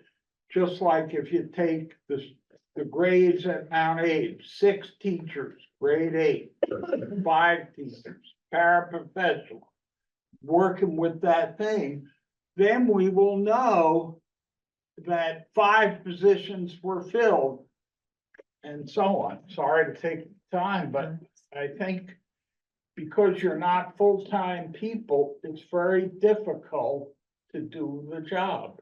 Well, we got some of that information that you're talking about when we requested a lot of information from our admin team. And some of the information we got was a breakdown of staffing per school. I can reshare that. I know we shared it once on Front Porch Forum, but we can reshare that information with people. The board hasn't discussed it in open session yet, which, you know, I it think leaves us it's open to a lot of little questions. Too late now. Well, is it though? Because we have a whole nother budget to rework for a fiscal year Well, 26, yeah. so we're a little bit behind schedule in terms of that. Yeah. But, you know, any information we can pass on, we're trying desperately to, and we have made mistakes, there's no doubt. But we are trying to meet as many needs, not only for our community, but because we're a relatively green board, also trying to figure out all the things. So as much as we can learn, we're sharing as fast as we can, but I can. And reshare. we don't want to forget the reality, the students. Right, absolutely, that's most important. Could we answer his question on where in the budget, He mentioned one specific Mm. student, a child that will be going out of state for residential Mhm. schooling. I would consider that out of district placement, but I agree with him. I didn't see a change that significant anywhere. I didn't see it under residential. I didn't see it under out of district placement. So he asked where we would see that on the budget. Could we answer that It's question? under there, I don't know what it deserves, it's like over $1 million. Well, out of district placement, I understand that was And there's a all lot of skewed, but it stayed zero confidentiality to it. through, it stayed zero. Change. For out of district placement. Correct. So it should go up. So if it's not an out of district placement, and it's not in residential, where would we find that? When I look tomorrow, where would I find that allocated on your budget? Section 3, out of district placement, That's where it should be? that's where Okay, it great. is. It was said in all the previous or a couple presentations that out of district placements was going down. Correct. That's what, it said there was a reduction, but it didn't change in any of the budget, so that's, I think. I think it's important to note that that line has always had a placeholder in the event someone moves in. Yeah. Correct. That's actually one So of the sometimes questions. that number is static. We may be projecting or estimating right now, based on the current population, that spend may come down. But it could go up substantially beyond where it is as well. I think we're just talking about what we know already. Yeah. But we're talking about a budget that's going to be in place next May that we don't know. But I'm so- talking about the current one and the list of expenses that you will be, So are you talking about the current year that we're in, or the budget for next year that starts in July? I'm talking about the current budget that we are going to vote on 11. When I was looking at it, which I understand is skewed, so I'm not gonna reference it heavily right now. But I didn't see a change large enough. That would honestly represent a decrease from us saving on out of district placement, or an increase grand enough for the out of state residential student. So that's why you don't need to go through it now. That's why I just wanted to make sure I was looking in the right area. You told me to be in section 3 of the out of district placement, so I'll go ahead and look tomorrow, so I know it. I'm happy to address it right now. Correct. Um, The only issue is that nobody else but you has the numbers to reference. Then I'll hold, I won't Yeah, say I'd love to elaborate right now a little bit on the trustworthiness. There has been an audit. Yeah. In all of the years that I've been on the board with Floyd, they have commended the work of our district and Wonderful. financial responsibility. And that's a third-party auditor that has no alliances or allegiances to anybody and no reason to want to do anything other than find errors so that we could make our district and our spending better. Wonderful. And Had they nothing to do with my weren't able question, to but do I that. appreciate your statement. It does because as a board member, I don't have the ability to go in there and, because I don't see it all the way through the whole line either. Mhm. But we do pay for that service annually and we've had really great results in that. in some Okay, years. so let me ask you a question. Do you do an audit on like the preliminary budgets that are gonna go to ballot? On a budget that hasn't been approved yet Correct. or spent. Correct. I think that you spend the money and then it's audited after the fact. You can do an audit on a budget. Do we do one? Because that's what we're talking about right now. That is Yeah. what we're talking about right now. So do we do an audit on the budget that we're referencing and discussing tonight? Not that I'm aware of. Okay, thank you. Great. So, Excuse us. We've been behind you with our hands raised for Yeah. a significant period of time. We're trying to address all the questions that had come up in our discussion first. There's been a lot of tangents, though. Yeah, they're not first, they're second. Yeah, or third. But we were just running down everything I had taken down as far as comment, but There's only two left that we had to make comments about, and then we can move on to our second public comment portion. One of them is, there was a question about central office reductions being commiserate with a loss of a school, and the answer is no, that did not happen. And the last one was, how do we make the information much more clear, which we've been sort of talking about tangentially. And I know there's been a lot of other questions. Can I interrupt for a second? I'm Absolutely. afraid that you might have addressed my question right after the Yes. incident and I was not connected, so I don't feel like I got any answer to that at all. So we were able, you asked about the special needs fund, or sorry, the The RIFs, the RIF. RIF notification. So Yeah. what ended up happening with our, budget is between our first failed budget vote and now, we've had reductions in force or reductions in, not a reduction in force, attrition, people leaving or reducing their time in different positions, or we've had other adjustments made to the budget that allowed us to pull in those 17 RIF notices. So we didn't have to lean on those in order to make adjustments needed to bring our tax rate down. So here's what doesn't add up for me is that if you, it seems like when people resign, it's random what their positions are. And there was an analysis done. It looks like a lot of thought was put to what positions could we do without, and that some of them might raise the average class size, but that was not a concern as long as it was within an acceptable range.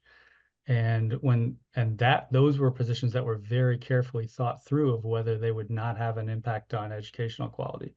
If we go with using people who resign and say those are the ones that we won't fill, that's random. That's not doing an analysis of what's going to have an impact on educational quality and what is not. So my concern is just that it doesn't feel like we're really getting at this. Is, you know, labor is what, 2/3 of the budget. This is a huge area, and it feels like we never hear a conversation about how to represent the taxpayers, and in terms of how do we keep the tax load as low as possible without impacting student quality. And I for me, and I'd be happy to hear somebody respond to this, but it appears that the number one priority is to protect the job security of every staff member for as long as they want to work there. And that's a nice goal to have, but it's not representing the taxpayers. It's representing the current employees first, above everything else. And if I'm not reading this right, then I'm happy to hear a different perspective, but I never hear it even discussed. It's like it's like we can't talk about it in public. So that's what I'm looking for. Can we go back, because I'm not sure everybody has understand the original kind of reason why the RIF notices had to be, you know, why people had to be notified of potential RIFs because of the lack of a budget and the reasoning for the contract renewals. And then also, so Patrick, maybe you can speak to it.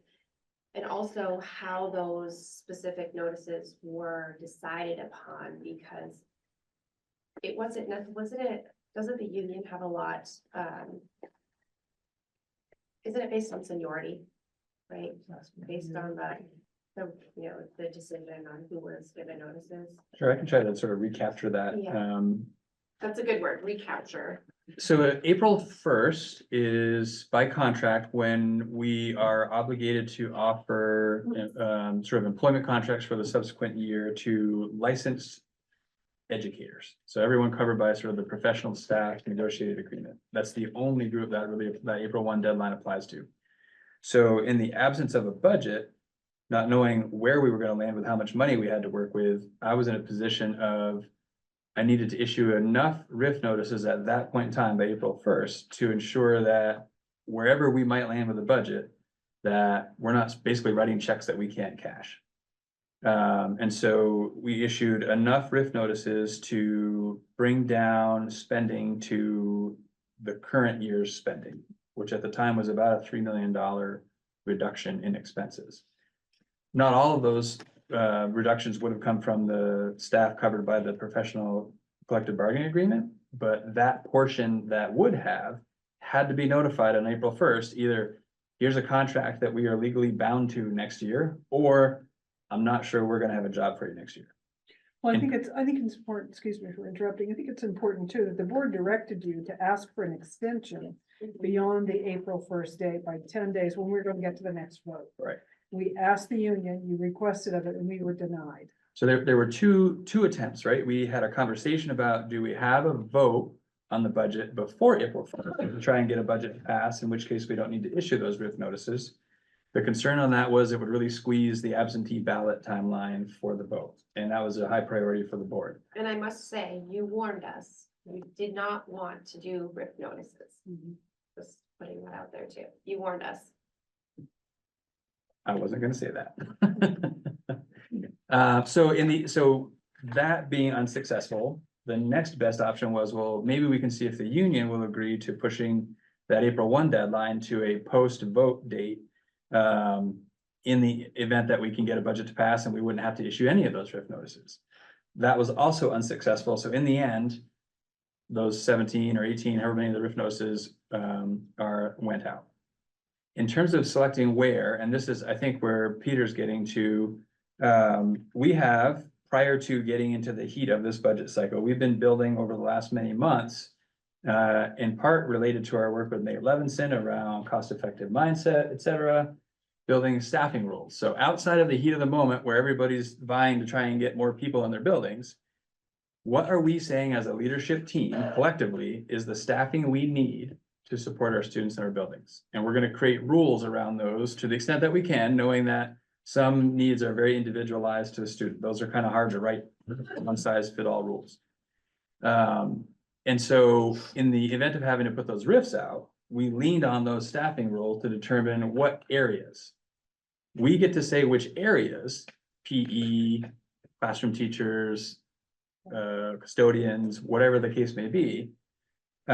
We don't have choice in who the specific people are. If we decide we can reduce 1.0 PE teachers, the least senior PE teacher is the one that gets the RIF notice. And when we're talking about, PE is a good example, that's a K-12 license. So it may be that the 1.0 reduction would happen in the elementary schools because we've lost so many students in recent years. But the actual person who gets the RIF notice is somebody at the high school because they're the least senior. And in the event that happened, we would redistribute staffing when the dust settled to put the staffing where they needed to be to meet the student needs. So that's in a nutshell kind of the RIF. I don't know if there's a specific detail. I think there's, So like, just because I know it's so hard, not everybody's followed this all the way through, so I just, like you said, recapture how it all occurred. and it becomes, after the fact, we have senior teachers, senior teammates, we've had some retirements. Think of retirements at the higher end of the scale compared to the RIF to the newest person. So you have more than, it's not a 1-for-1 on your RIF to get the dollar amount that ends up being saved when a teacher of great longevity retires. High five them on the way out the door. And it might give us the ability to unriff 1.4 people, not one, because of those dollars. So that piece is, it's important to recognize that the dollar, the cost of it is there. And the other thing that Patrick mentioned a few meetings ago was our total position count change over the last few years. You know, that we've had a substantial reduction, to Peter's question, that we have had a substantial reduction of staff reflective of our reduction of students in an attempt to do whatever we can to keep that cost in line and keep what our students need for services in place. And the two caveats to that, I would say the influx of COVID dollars impacted that, right? So we did add staff with COVID money. And I remember years ago having these conversations, more warnings I've given, I guess. it's easy to think about adding staff when these funds come in from nowhere. And when we were having those conversations as a leadership team, I said, we are going to feel every one of these positions we add with COVID dollars when the COVID dollars go away and those positions go away. It's easy to think now, yes, we get it. And we understand that's our reality in the future when the money goes away. Then reality hits. And it's hard to remember that we had those really hard conversations about adding positions and the impact that would be in removing. Some of our conversations have been around that. The other thing that you reminded me of, Floyd, the timing was interesting in this as well, because not only did we have to issue the RIFs April 1, but I mentioned that we also issue contracts then. We don't know most of the people that are going to choose to not return until after that April 1 deadline. It's usually between really April 1st and April 30th. By contract, they have 2 weeks. So April 1st, April 15th is the window in which people can sort of think about if they're going to sign that contract and commit to coming back. There's basically a blanket extension to April 30th. So the window is really April 1st to April 30th is when we find out about who's going to retire, what attrition does that create, and how might we take advantage of that. That was the new information we had post April 16th budget vote that gave me confidence to say, okay, with the attrition that I now know of, we can find the savings that we might need in the event that this next budget doesn't pass without needing to call on any of those RIF notices. And so rather than keep these people hanging out there with RIF notices, not knowing if they're going to have a job or not, which is a risk to the district as well. It's a risk to the employee who doesn't know they have a job, but it's a risk to the district because every day they have a RIF notice in their hand, they are and should be looking for a job somewhere else. And we may or may not be able to fill that job in the event they leave. So the sooner we can make up our mind about, yes, we're going to act on that RIF, or no, we're going to call it back, the better for the employee, but also the better for the district to know how we're going to move forward. So all of that sort of came together, which led to, we're in a position we can pull those RIFs back and still find savings if need be. But didn't you also just earlier say that you were actively looking to fill those positions? Like that was the part that got me a little bit confused, which is that you said we have 17 routine RIF positions that risk notices that we withdrew, and we have X amount of attrition staff that we let go. So we were able to find the savings, but like less than an hour ago, we were talking about how there's some positions already of those, of the attrition staff that are already posted. Mhm. And so if, without any sort of plan that was able to be disseminated about which staff off that attrition list is going to be vacant and which one was going to be filled, it just sort of leaves us sort of questioning, well, where is that extra money coming from if we're just going to fill those positions again anyway? So I go back to that staffing rules document I was talking about. So that's what we leaned on to determine where RIFs would happen. And many of those positions that had RIFs before, but somebody else in that position has since resigned, creating attrition. Those are positions that we're posting as anticipated. So that we're getting started now with the process because it's a multi-week process to get going. And in the event the budget passes on the 11th, we're ready, hopefully on the 12th, to fill those positions so that we can get the staffing that we're looking for next year. In the event the budget doesn't pass on the 11th, then those positions that are anticipated are on hold still. So that's where that strategy comes in.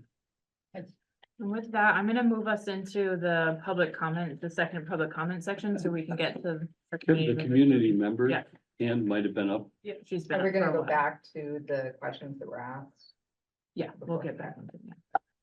Yeah, so go ahead. Yeah, we can't see your names, but. So, just for my protection for my position in another school district, I'm just gonna go by CB, and I'm out of Bristol. So the first thing I want to state, and I appreciate you giving me some time. The CLA is based off inflated housing prices right now, currently. Because we have seen obviously the housing prices in Bristol and New Haven and Virgins, it's just outrageous. And it almost seems like reassessing now is harming a lot of homeowners because the housing, now taxes are based off very inflated housing prices. So my first question is, what's going to happen when the market crashes and the housing is now not worth what you've assessed it at for the property taxes? The order reappraisal, the town would order another reappraisal. We're going through the recession. We'll get more families because of the housing will be more affordable. And that's what we're lacking now is the high cost of property has contributed to no increase in our towns. Good schools make good population increases. I agree with that, but also due to the fact that once taxes are usually 7, 10, and Virgins or in North Ferrisburg's case, 17.3% increase, the likelihood of them going down is going to be minimal. So that's my first comment on the CLA. My second comment is going back to the lobby debacle. And the fact that right now, as I believe a few people in the library have stated, the lack of confidence and the loss of trust, especially with the superintendent. I wanted to know, and I'm sure a lot of us want to know, maybe no one's asked this question because maybe we are afraid of retaliation. What is the ramification for the superintendent's decision to use funds not approved by either the board or the town for the lobby project? And I'm hoping that everybody looked through those lines to see some of the outrageous purchases for something visual when we're talking about losing teachers and staff and personnel in a school that is so desperately needed to keep our students educated. And now we're looking at a budget that is so much more money than it was this past year when X millions of dollars were already spent on a visual representation and not directly affecting our students. So is there a vote of no confidence in our superintendent? Is the board going to be taking any action against the superintendent for those dollars being spent without permission? And, you know, I think that's the $1 million question as to getting a budget passed for Mount Abe is these questions being answered? Thank you. I don't know, Steve, you've been on the board for a long time. I don't know if you have any sort of historical stuff to offer, or Liz too, because you guys are right through this the whole Yes. time. Would you? So we did not have a facilities committee prior. We have one now, but it wasn't the board's desire to micromanage the construction end of what the district was doing at the time. We were happy to hear updates on what were the priorities. We looked at the capital plan. Patrick made some presentations on where we were spending the dollars and what the need was. And then we were updated, you know, occasionally on progress. You know, the lobby project was done for several reasons, not just a visual. It's primarily driven by safety concerns, but at the same time, we took advantage of the opportunity to rearrange things to improve what was a pretty dismal entrance. And I think we all appreciate, you know, what it looks like when you walk up to the school now and the entrance experience. You know, Patrick and Floyd came to us, you know, after COVID threw an egg beater into the project that scrambled the supply chains. It drove up the cost of everything. It was tough to get people to work on the job. So there were a lot of delays. And those things all add up to expense. And so the project went over budget. And then, you know, we had to decide how we were going to deal with that. You know, were we going to deficit spend? Or were we going to go back to the back to the taxpayers and say, hey, look, we need more money out of our capital reserve fund in order to cover these expenses. And that's what we did. So I don't think there was anything nefarious going on. I think people were dealing with the issues as well as they could. And if you ask me, I would say no, there's no impetus for a vote of no confidence in the superintendent, regardless of what people have been, posting and talking about. Not from my frame of mind anyway. So. I think 70-some $1,000 for a television is really hard to pill to swallow when you're talking about losing a teacher who is way more valuable than a television ever will be. Well, in hindsight, that might be true.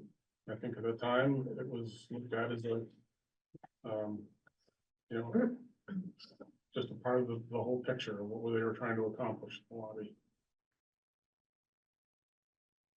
And I think a really key piece of that is the intentional reorganization or intentional changes that Peter was talking about. At that time, we also were working with the merger study committee and not knowing how the building and which students it may potentially be serving in the future. A place to start was with a lobby. Vermont does have the second oldest building stock in the country for buildings. And so when you touch something, the requirements around it and what needs to be done are pretty deep. And nobody's ever gonna say that a thing is more important than a person. And I think it's really clear from our community that our priority is access to services.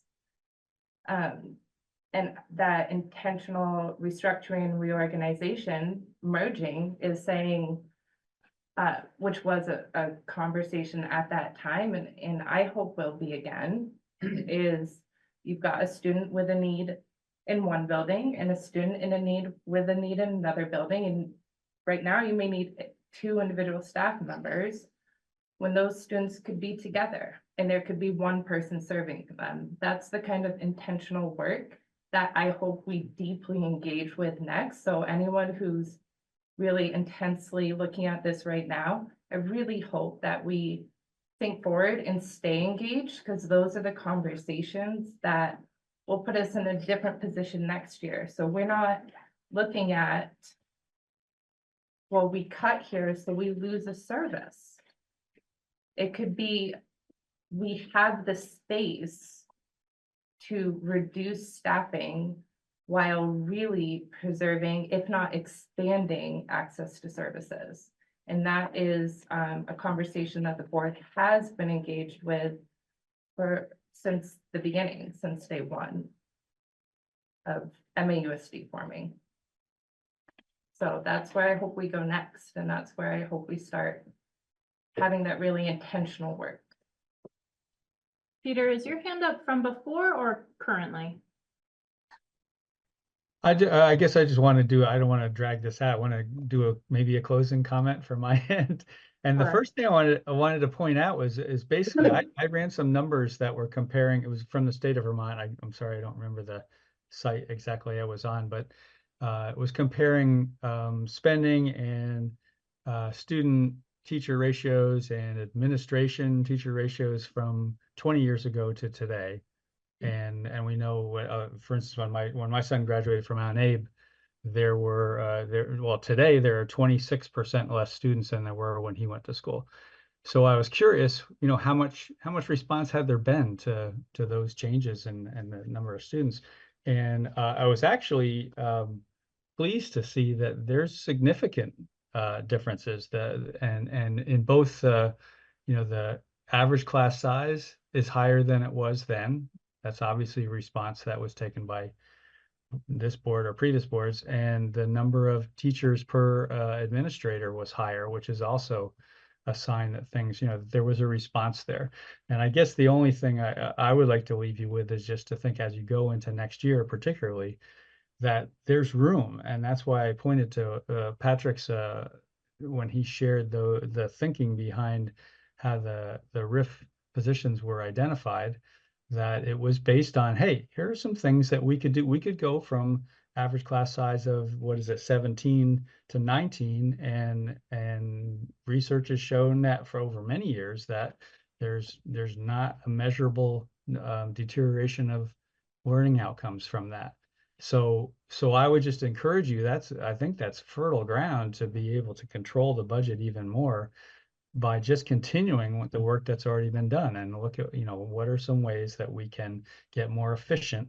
And don't be so scared of if we eliminated one teacher that our students are not going to be educated anymore. It's just not true. So I just want to give you that. I think work has been done, and I think there's more to be done.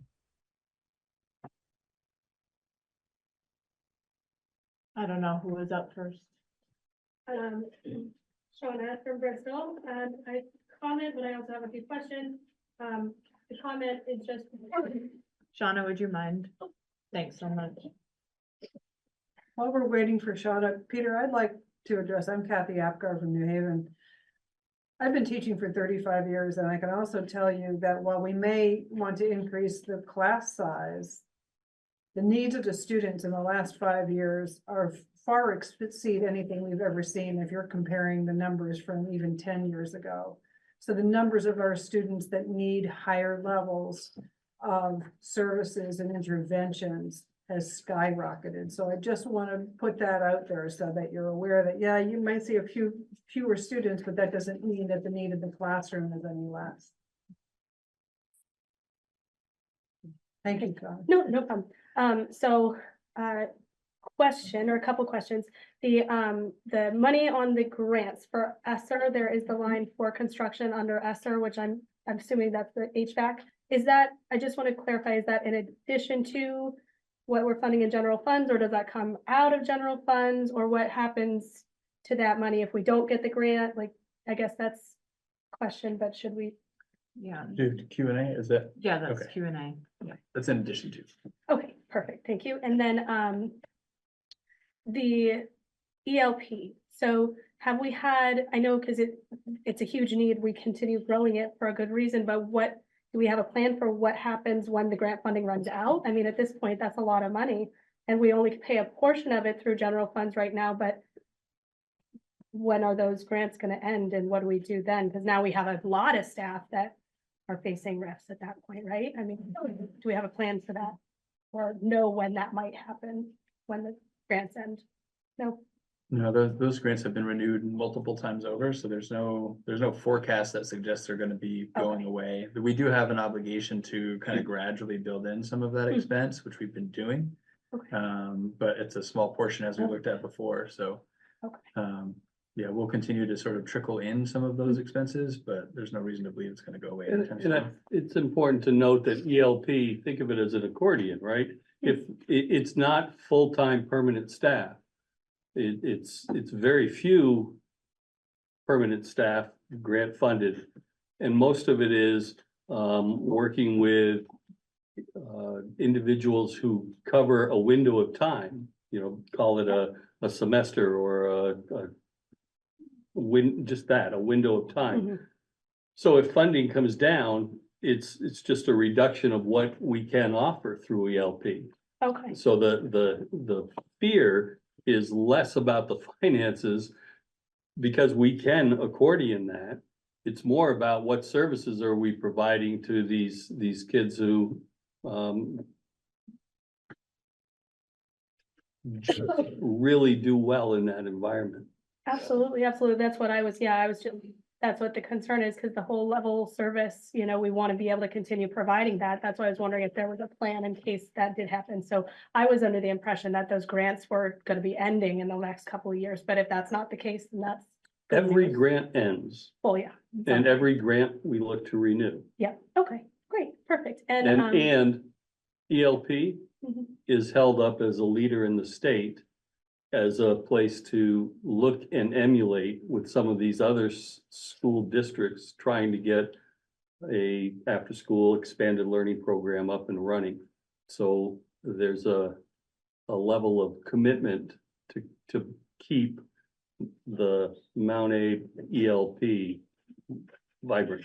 Oh, absolutely. And I agree. That's why I feel like it's good to offer something like this. That's why I was just concerned that what happens, because I know community members have expressed that concern about money we're putting in, but that's just clarification. So, What's the concern?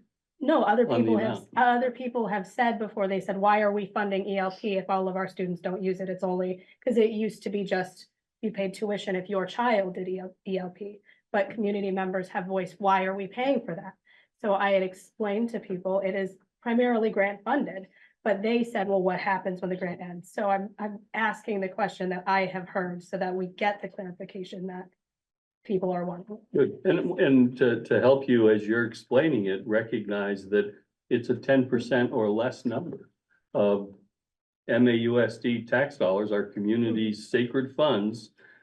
We're getting a unbelievable return on that already. Absolutely, I agree. So the question I had also about out of district placements, I realize now what my confusion was, is just because in the details, it says tuition to, there's several lines, obviously. Some of them are for general education, some of them are for SPED, and then there's one for pre-K, which is great. I realized that instead of out of district placements, it's pre-K tuition. So, but then there's one other one that says tuition to Vermont school districts. That one I noticed did actually have a small reduction by about like 44,000, but I don't know where it is on the Levinson format. I have no idea where it is. So that's what I was wondering, where that actually shows on the Levinson. Because I would assume that must be for 504 plans because those are not SPED. Or they could be for people just in regular general education that are transferred to other school districts for whatever reason, but that's the only one that shows a reduction. I just don't know where it is. I'm not quite sure I'm understanding your question. You guys want to maybe take that? Yeah. Well, that sounds like a diving into the weeds. Okay, all right, So so the question is captured, so we'll. perfect. Yeah. So the comment about it is just having uniform language like out of district placement, out of district placement, out of district placement in all those places. If the detail says something like that, it'd be helpful if on the Levinson it actually had that information, because otherwise we wouldn't have the questions. Just carrying that through. Yeah, yeah, it makes it way more clear. So the comment that I have is just, I understand that it's really frustrating to be up here as you guys, to have the community seem really angry.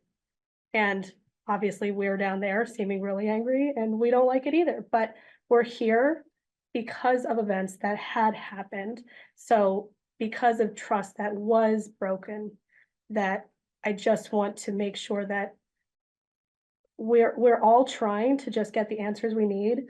And sometimes we guys do have to repeat the information, and I get that that's frustrating, but we have a right to ask. And what was being asked by the community member was, I believe, more so that the trust is the issue, not just the amount. It's that how do we justify things now when we weren't asked permission? But as a board, the board knew before we voted that the amount was over the amount we were voting for. So the board also knew that. The estimate had been received in July of the previous year. That was over the amount we voted for. So if the board had the estimate for the lobby project and knew it was going to be more than 1.2, then why wasn't that disclosed to the community? So that's not just on Patrick, that was on the board at the time too. Because if that would have just been disclosed and had we been asked and told, then maybe we wouldn't be having this conversation. But the fact is, if your friend just takes your dollar without asking you, you would have just given him the dollar if they just asked, but they didn't ask. And that's the violating part, is you didn't ask. Is my understanding correct that there was actually some money from somewhere else? We asked for what we needed, but there was some money that already existed that was going to be spent in addition to that. So it wasn't that we asked for less than was needed to do the project. There was already some existing money going towards that. So we asked for that was done in the proper order. So I I would think it's just, important also to, you keep saying was voted on. I'm trying to understand. so what as a that means. community, people believe that the allocation amount in the budget, like Levinson or the traditional format where it says construction services, we thought that if we're looking at that, that's what is supposed to be spent, that's the target amount. But Patrick doesn't need approval to deficit spend, so the decision was made by Patrick or the board or whoever to spend way exceedingly beyond that amount and didn't need approval to do so.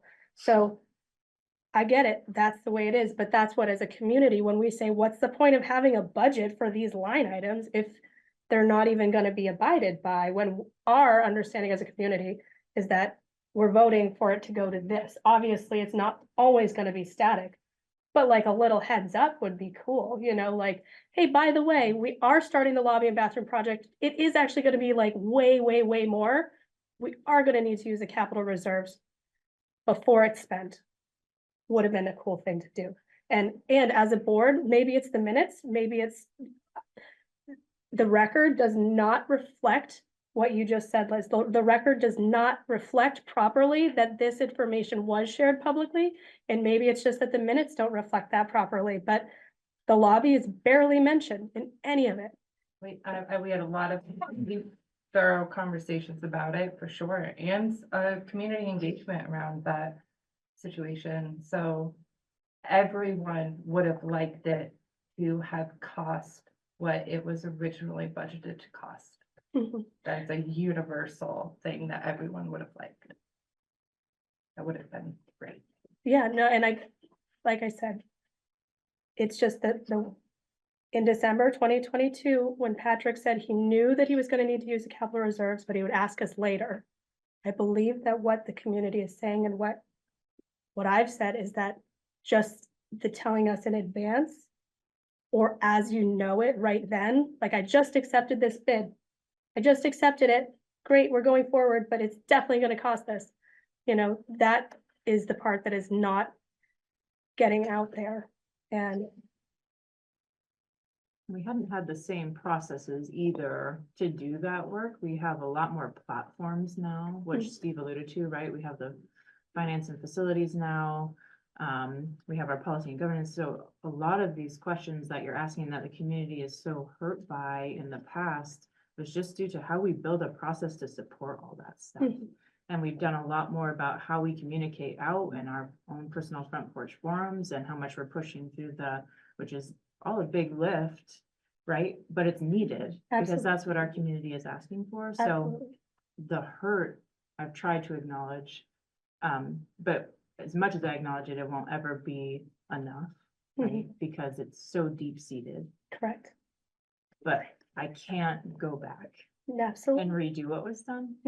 We can just do it more effectively going forward. absolutely. And As much as I want to sit here and justify and dig into it all, like all of the hurt things, I do want you to know that it's because of that hurt we're fielding that all of us have been really committed to changing a lot of processes. So, absolutely, and I recognize that, and that's what I very much appreciate it. And a lot of the board members are brand new, that they weren't even there for that time, and the processes back then were very different.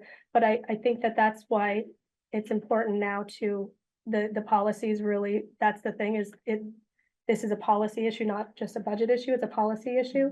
You know, that's what I think is the next step, is changing the policy to say like, no, we're out of time now, that we want to have, you know, the school board approve that versus, you know, but that's the part that needs to change. But I think that you guys are doing a wonderful job and you guys are really, really trying to hear the community, but I just wanted to make sure that that's understood, that it is the hurt, and we understand you were trying now, but it's still just the residual stuff that, absolutely. I yeah. think you have to remember too, like, we were all in your place. Mhm. All of us new Yeah. board members were in your place Mhm. during that time. Yeah. We weren't board members at that time. Mhm. And so we can empathize and we understand that there was confusion because we were sitting there too. Yeah. So Erin, you said it beautifully. It was very articulate.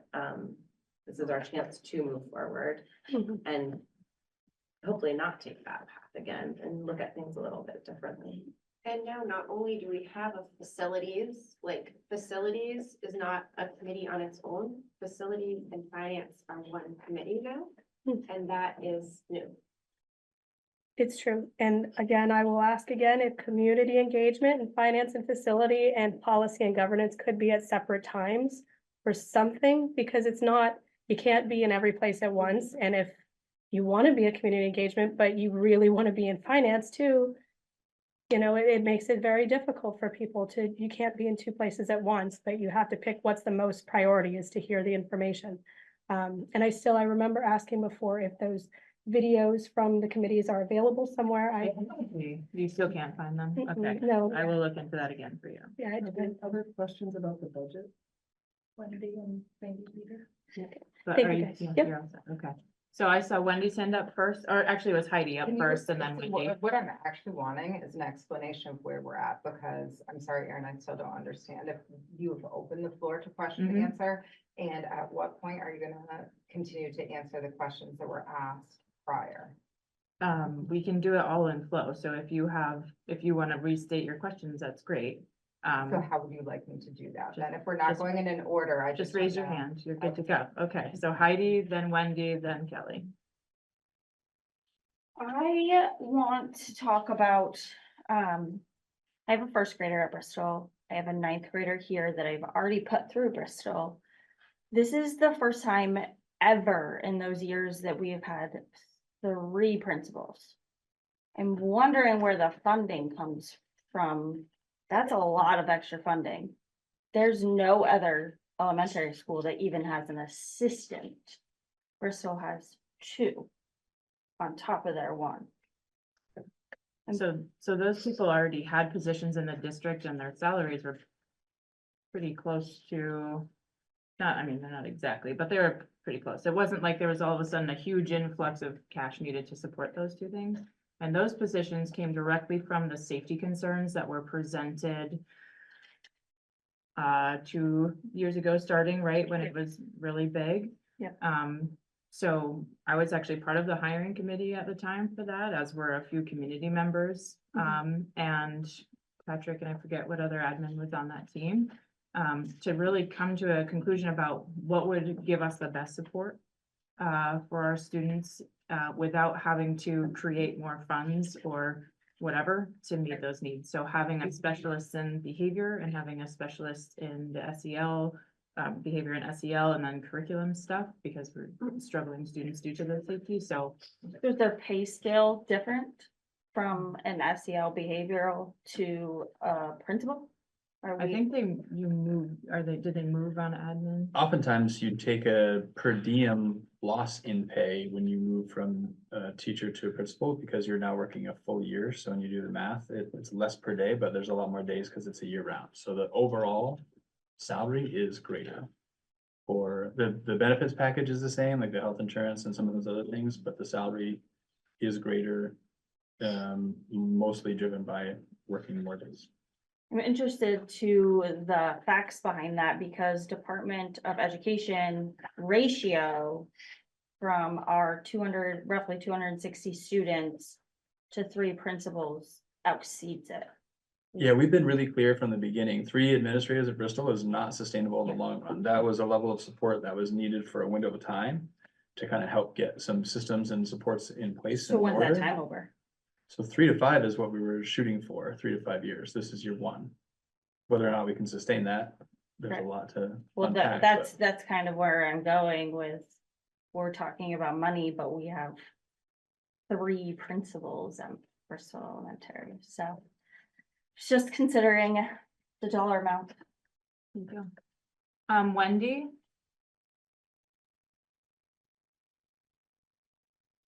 If you're talking, we cannot hear you.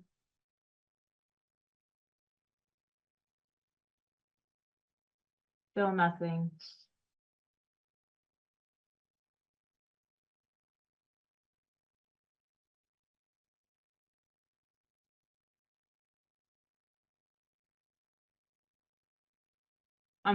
She's off.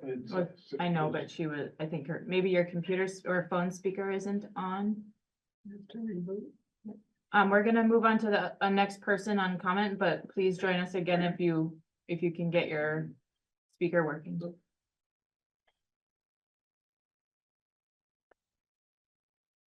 We can't hear you still, Wendy.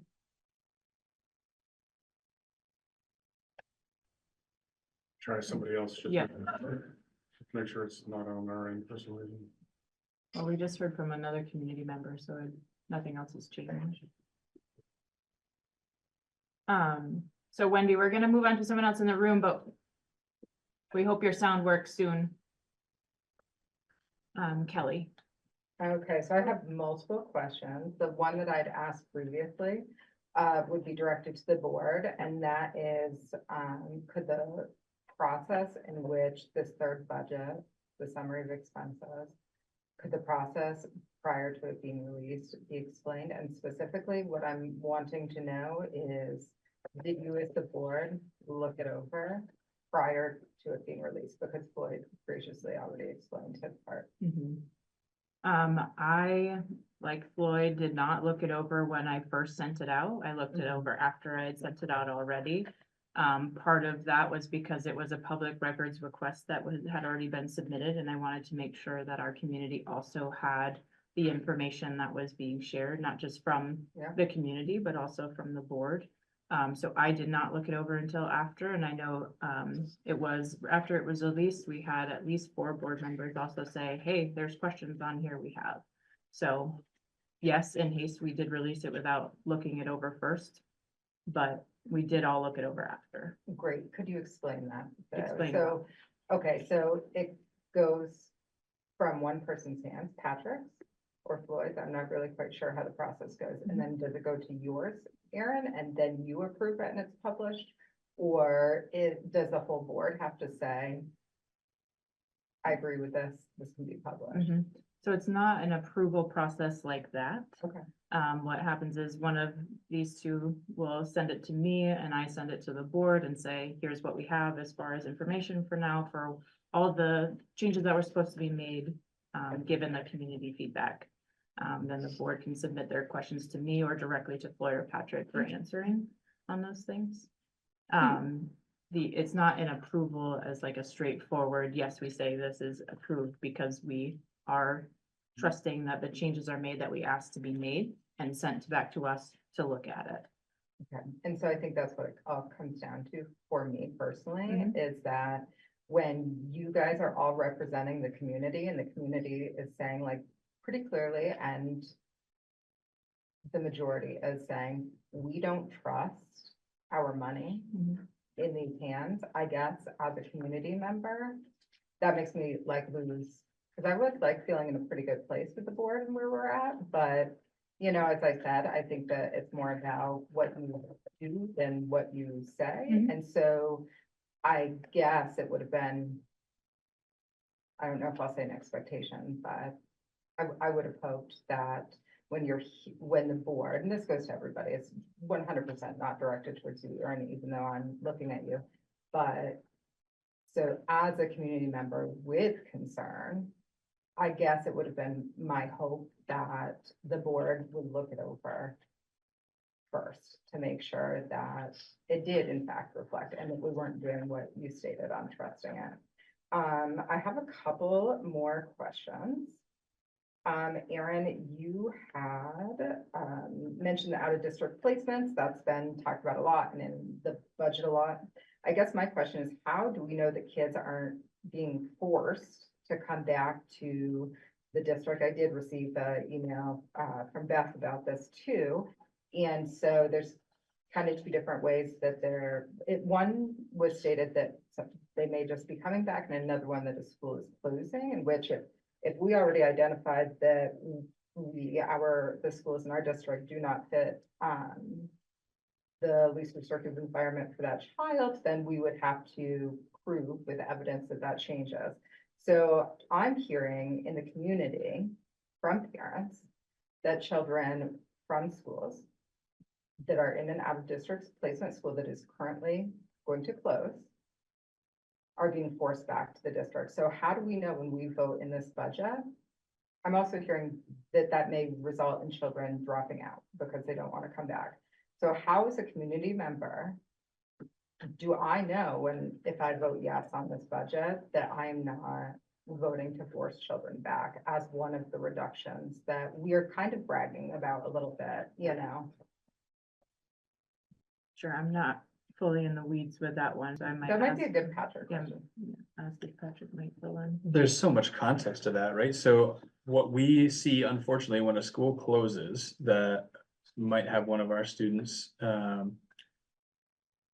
the options for an alternative setting may not exist. The process to get them there is often lengthy.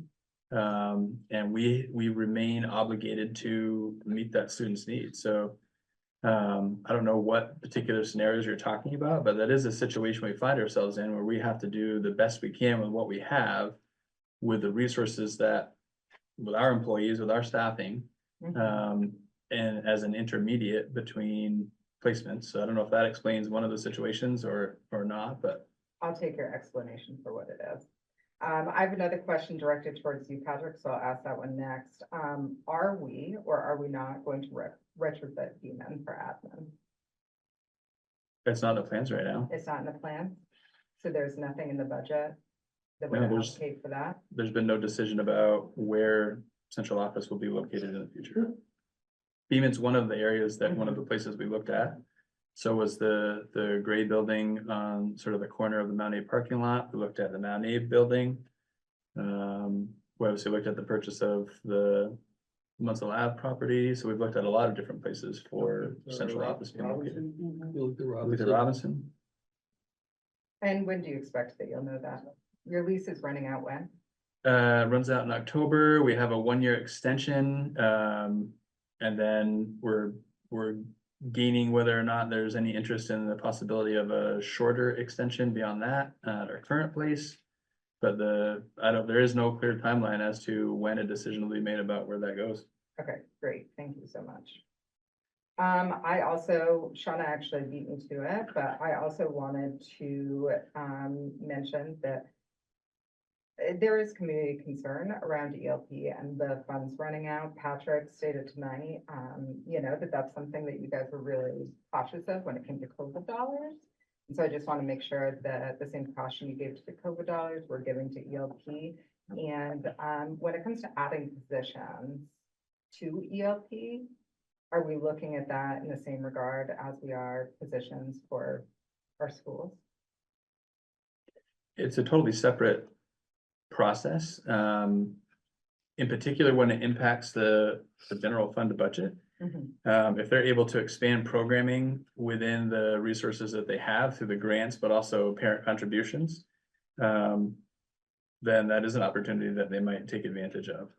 And Floyd mentioned that sort of accordion effect. If they have a need that they can expand to meet within the resources they have, knowing that a portion of that revenue comes from parent payments. So if parents are saying there's a need for more and they're willing to pay for more, that gives some latitude to function like ELP to expand. to Are meet that. ELP employees contracted? Mostly for their temporary employees, because they aren't contracted for the whole year. Typically, there are a handful that are, but many are more cyclical.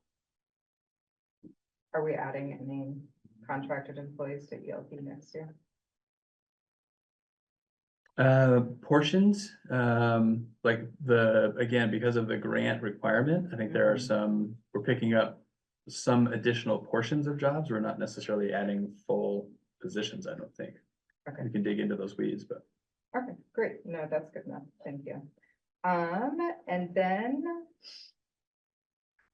the last thing I want to say is really just a statement that when we talk about the addition of a third principal to BES, like, first of all, I agree that BS had a higher need, and I love the fact that you guys looked at that and came up with a plan. I would say that when we're saying that that's what we did to support the school, that a principal feels to me more like a disciplinarian, so that doesn't really feel proactive. It feels like that's a way to deal with things after they've occurred. And this goes to all of you in the room. you have to be forward thinking. You have to be thinking, how do I solve this? Not how do I just deal with it and manage it. You have to be able to hear the community's concerns and keep that in mind as you move forward. And not only in the ways in which the community is looking, right? Not only in a community engagement meeting or a survey, but when we're not looking, are you able to ask these questions? And are you able to dig a little deeper to find your own answers as well? And that's all I got. And that's a really good point. Thanks for bringing that up, because in the focus right now is on the addition of the administrators.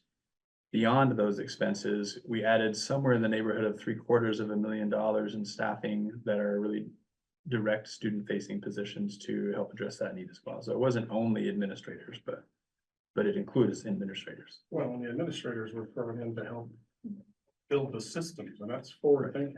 If you don't have systems, then you can't address the issues. I guess. So I think that's really, where the principles made the most sense. Yeah, I guess my personal philosophy is when there's a fire in the building, you deal with the fire, and a principal would be that wouldn't be putting out a fire, right? But that's reactive, that's But not proactive. putting You're out asking the- us to be proactive. Putting out the fire wouldn't be denying children's services in that time, so that then they struggle with behavior and then we see it, right? It would be going to the root cause. And a principal's not going to the root cause. But also the impact of behavior is not just limited to kids with needs. That isn't right. Behavior is a need. Behavior is a need, but it's also an inherent function. So beyond just looking at behavior in this sort of global way that says that's bad and needs to be fixed, which is a I really, didn't say that, yeah. I'm I would being never- reductionist. I know, I I'm being just want to make reductionist. sure on record that. I know you're not, I'm sorry, I I'm would never not say that. implying you're saying that. I'm saying that if we're functionally looking at it that way, if we're being reductionist, we're missing that building structures isn't done through doing less. So having an administrator is far better than having nobody.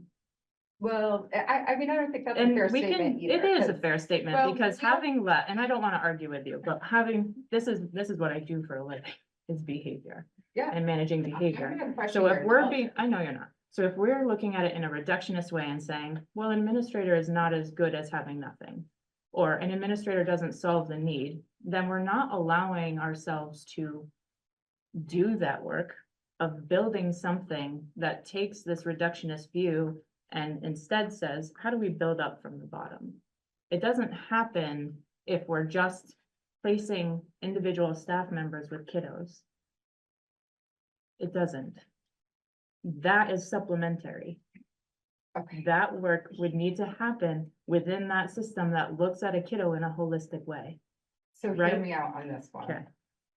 Previous, we only had one principal. Yeah. Then we had two, and then we had three. So I guess at what point is your theory? Mhm. Will we have four next year? You know? No, because this is a temporary measure to build those systems. The board in itself doesn't, well, we're new members, right? Some of us have that sort of tenured knowledge about what behavior is, or sort of extenuating knowledge about what behavior is. But on a whole, if you're asking us to look into those issues, it can't be done by just picking one piece of evidence to say, adding administrators but that's what I'm getting at, is that if we're only focusing on the admin piece of this, which is observable and makes some sense why people are angry about it, we miss the whole bottom of the iceberg. So I want to be really careful when we're just picking that one piece of evidence that's observable to say, this is what it looks like, when underneath that, there's been a lot of other good stuff coming out of that. A lot of kids who are getting met on tier 1 or tier 2 of the MTSS, not perfect, we understand, but getting met there, right? So that we're able to meet a broader base of needs, even though there are holes and gaps, and I'm not arguing any of that, because if I had my way with the behavior system of this, we wouldn't be doing any of it. But that's a whole nother story, right? This is what we're working with. So how do we build that system? And especially at BES, when we were in the news and in the paper and fixing to be again for not meeting community needs. there's still a lot of work to be done. But here we are building something and attempting to get to the bottom of it so we can just not have fires instead of putting them out, right? And it's a long process and it's not easy, and I understand how it looks, the optics of it. Yeah, and so just to be clear, that when I pulled that together and referenced that, what I was truly referencing was the entire board's not looking over the expenses prior. Yep. And how that affects the trust. And I can understand that too, and like Shauna said, there's a lot of trust to be rebuilt, and we understand that. Me not looking it over before I post it, mistake probably. But trusting someone to do their job and do it well as they have done isn't a mistake. So I want to be very careful about what we're assigning trust to.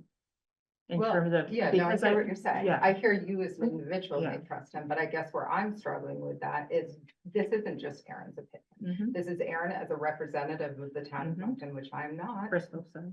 Oh, sorry, I was. Am I looking a- there? am Oh, I you a- got Barb's in front of you. I didn't Sorry. look at the name.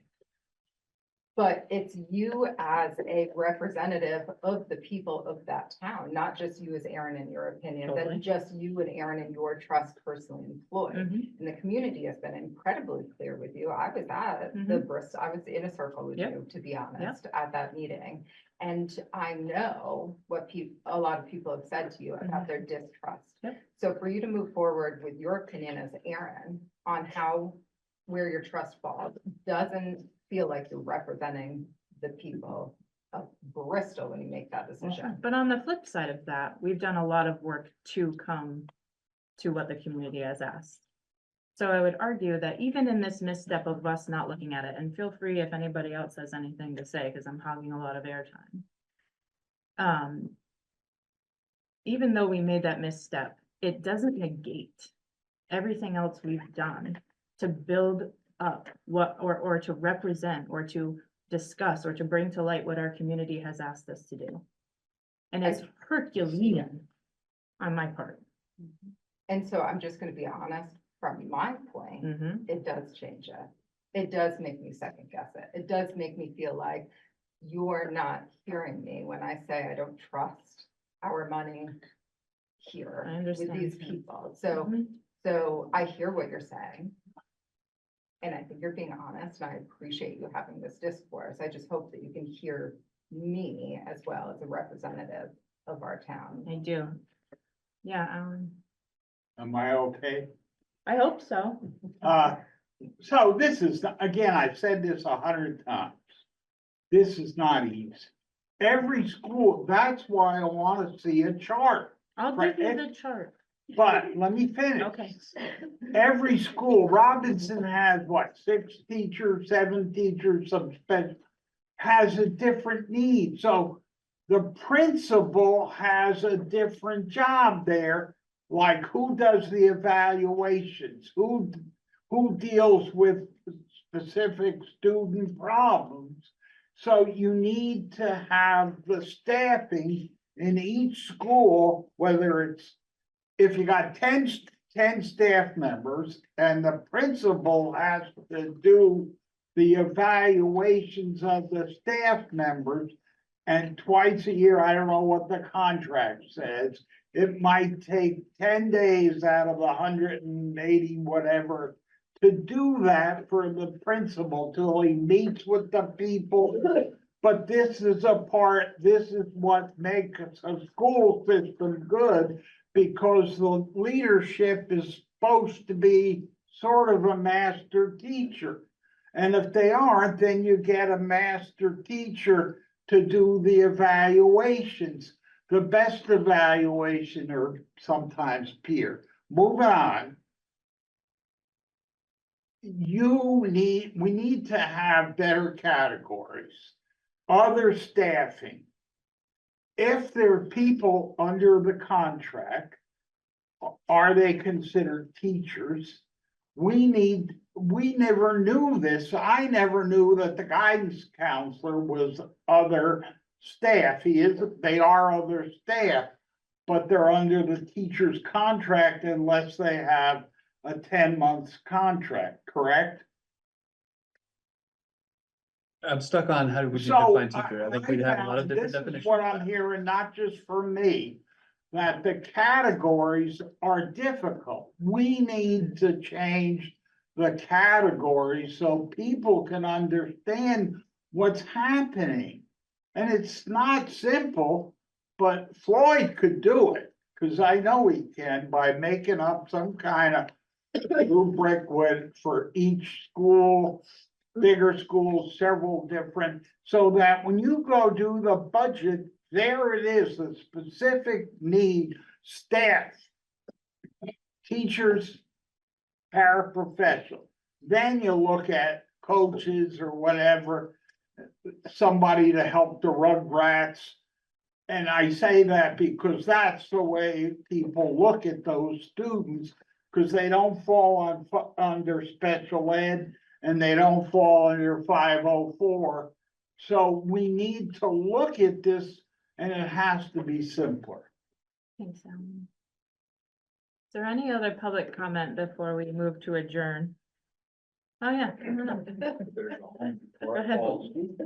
Oh, I just have a question. All year out on the board, right? Mhm. And those people there that are listening are on the board? Some of them, and then some of them are admin. Right. Yep. Are there any principals in here? Not at the moment. I don't see all of them. Online? I don't Usually see any. there at the are a moment. couple, Don't you find that strange? most. We've had a lot of. Is that part of the trust problem? Our principals can't make the board meeting? A lot of them listen to it. I know our principal will. Not here tonight, but some have come in first. It isn't an expectation that they come to every meeting. Yeah. It's not.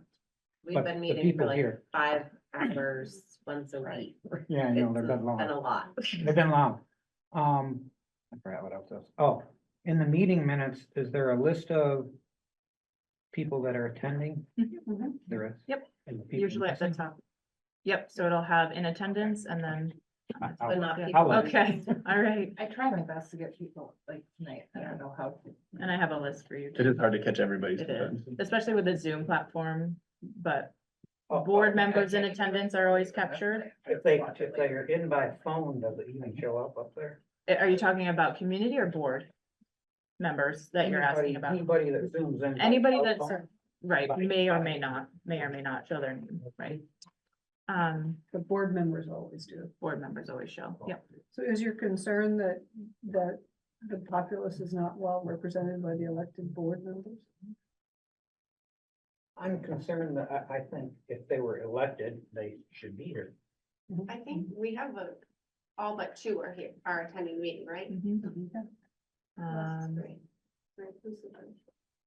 Mike, Brad. Oh, well, yeah, that's. And that's okay, I just, Yeah. if it's in the meeting minutes, I know what the meeting minutes.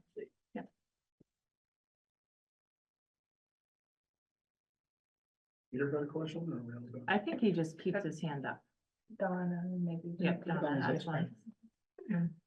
I just wanted to, Donna, I just wanted to comment on what this lady said. I don't know who she is, and you. And about behavioral issues, and I'm thinking that I think a new policy is needed. As far as behavior and discipline and starts from the top. I'm losing my train of thought. It is involved funds. But as far as behavior, I think I'm wondering if the administration has the philosophy that if a child is deprived somehow, it's okay to be depraved. That's all right. And I think kids should be held accountable. If I tipped over that desk, wouldn't you want me to pick it up? Or apologize? Or in other words, so many principles at BES, I don't think is the answer. I think it's a change in expectations, a change in policy.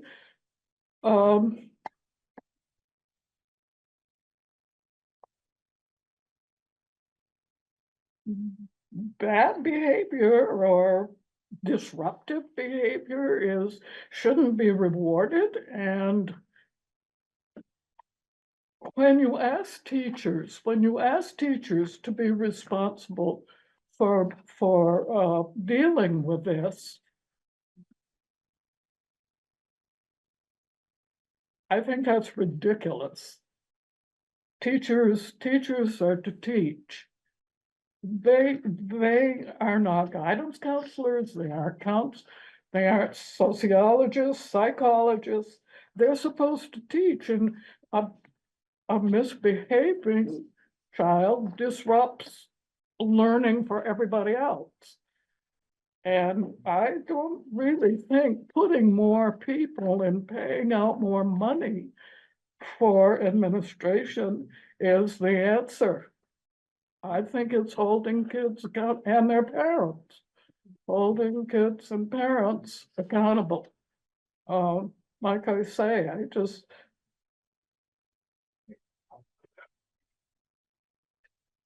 they should be held responsible, and that's it. Thank you. Thank you for listening. Of course. Last call for public comment. Can I please get a motion to adjourn? So moved. Kathy? Second. Melissa, all those in favor of adjourning at 9:03 PM, please say aye. Aye. Any opposed? Any abstentions? The motion passes. Thank you, everyone.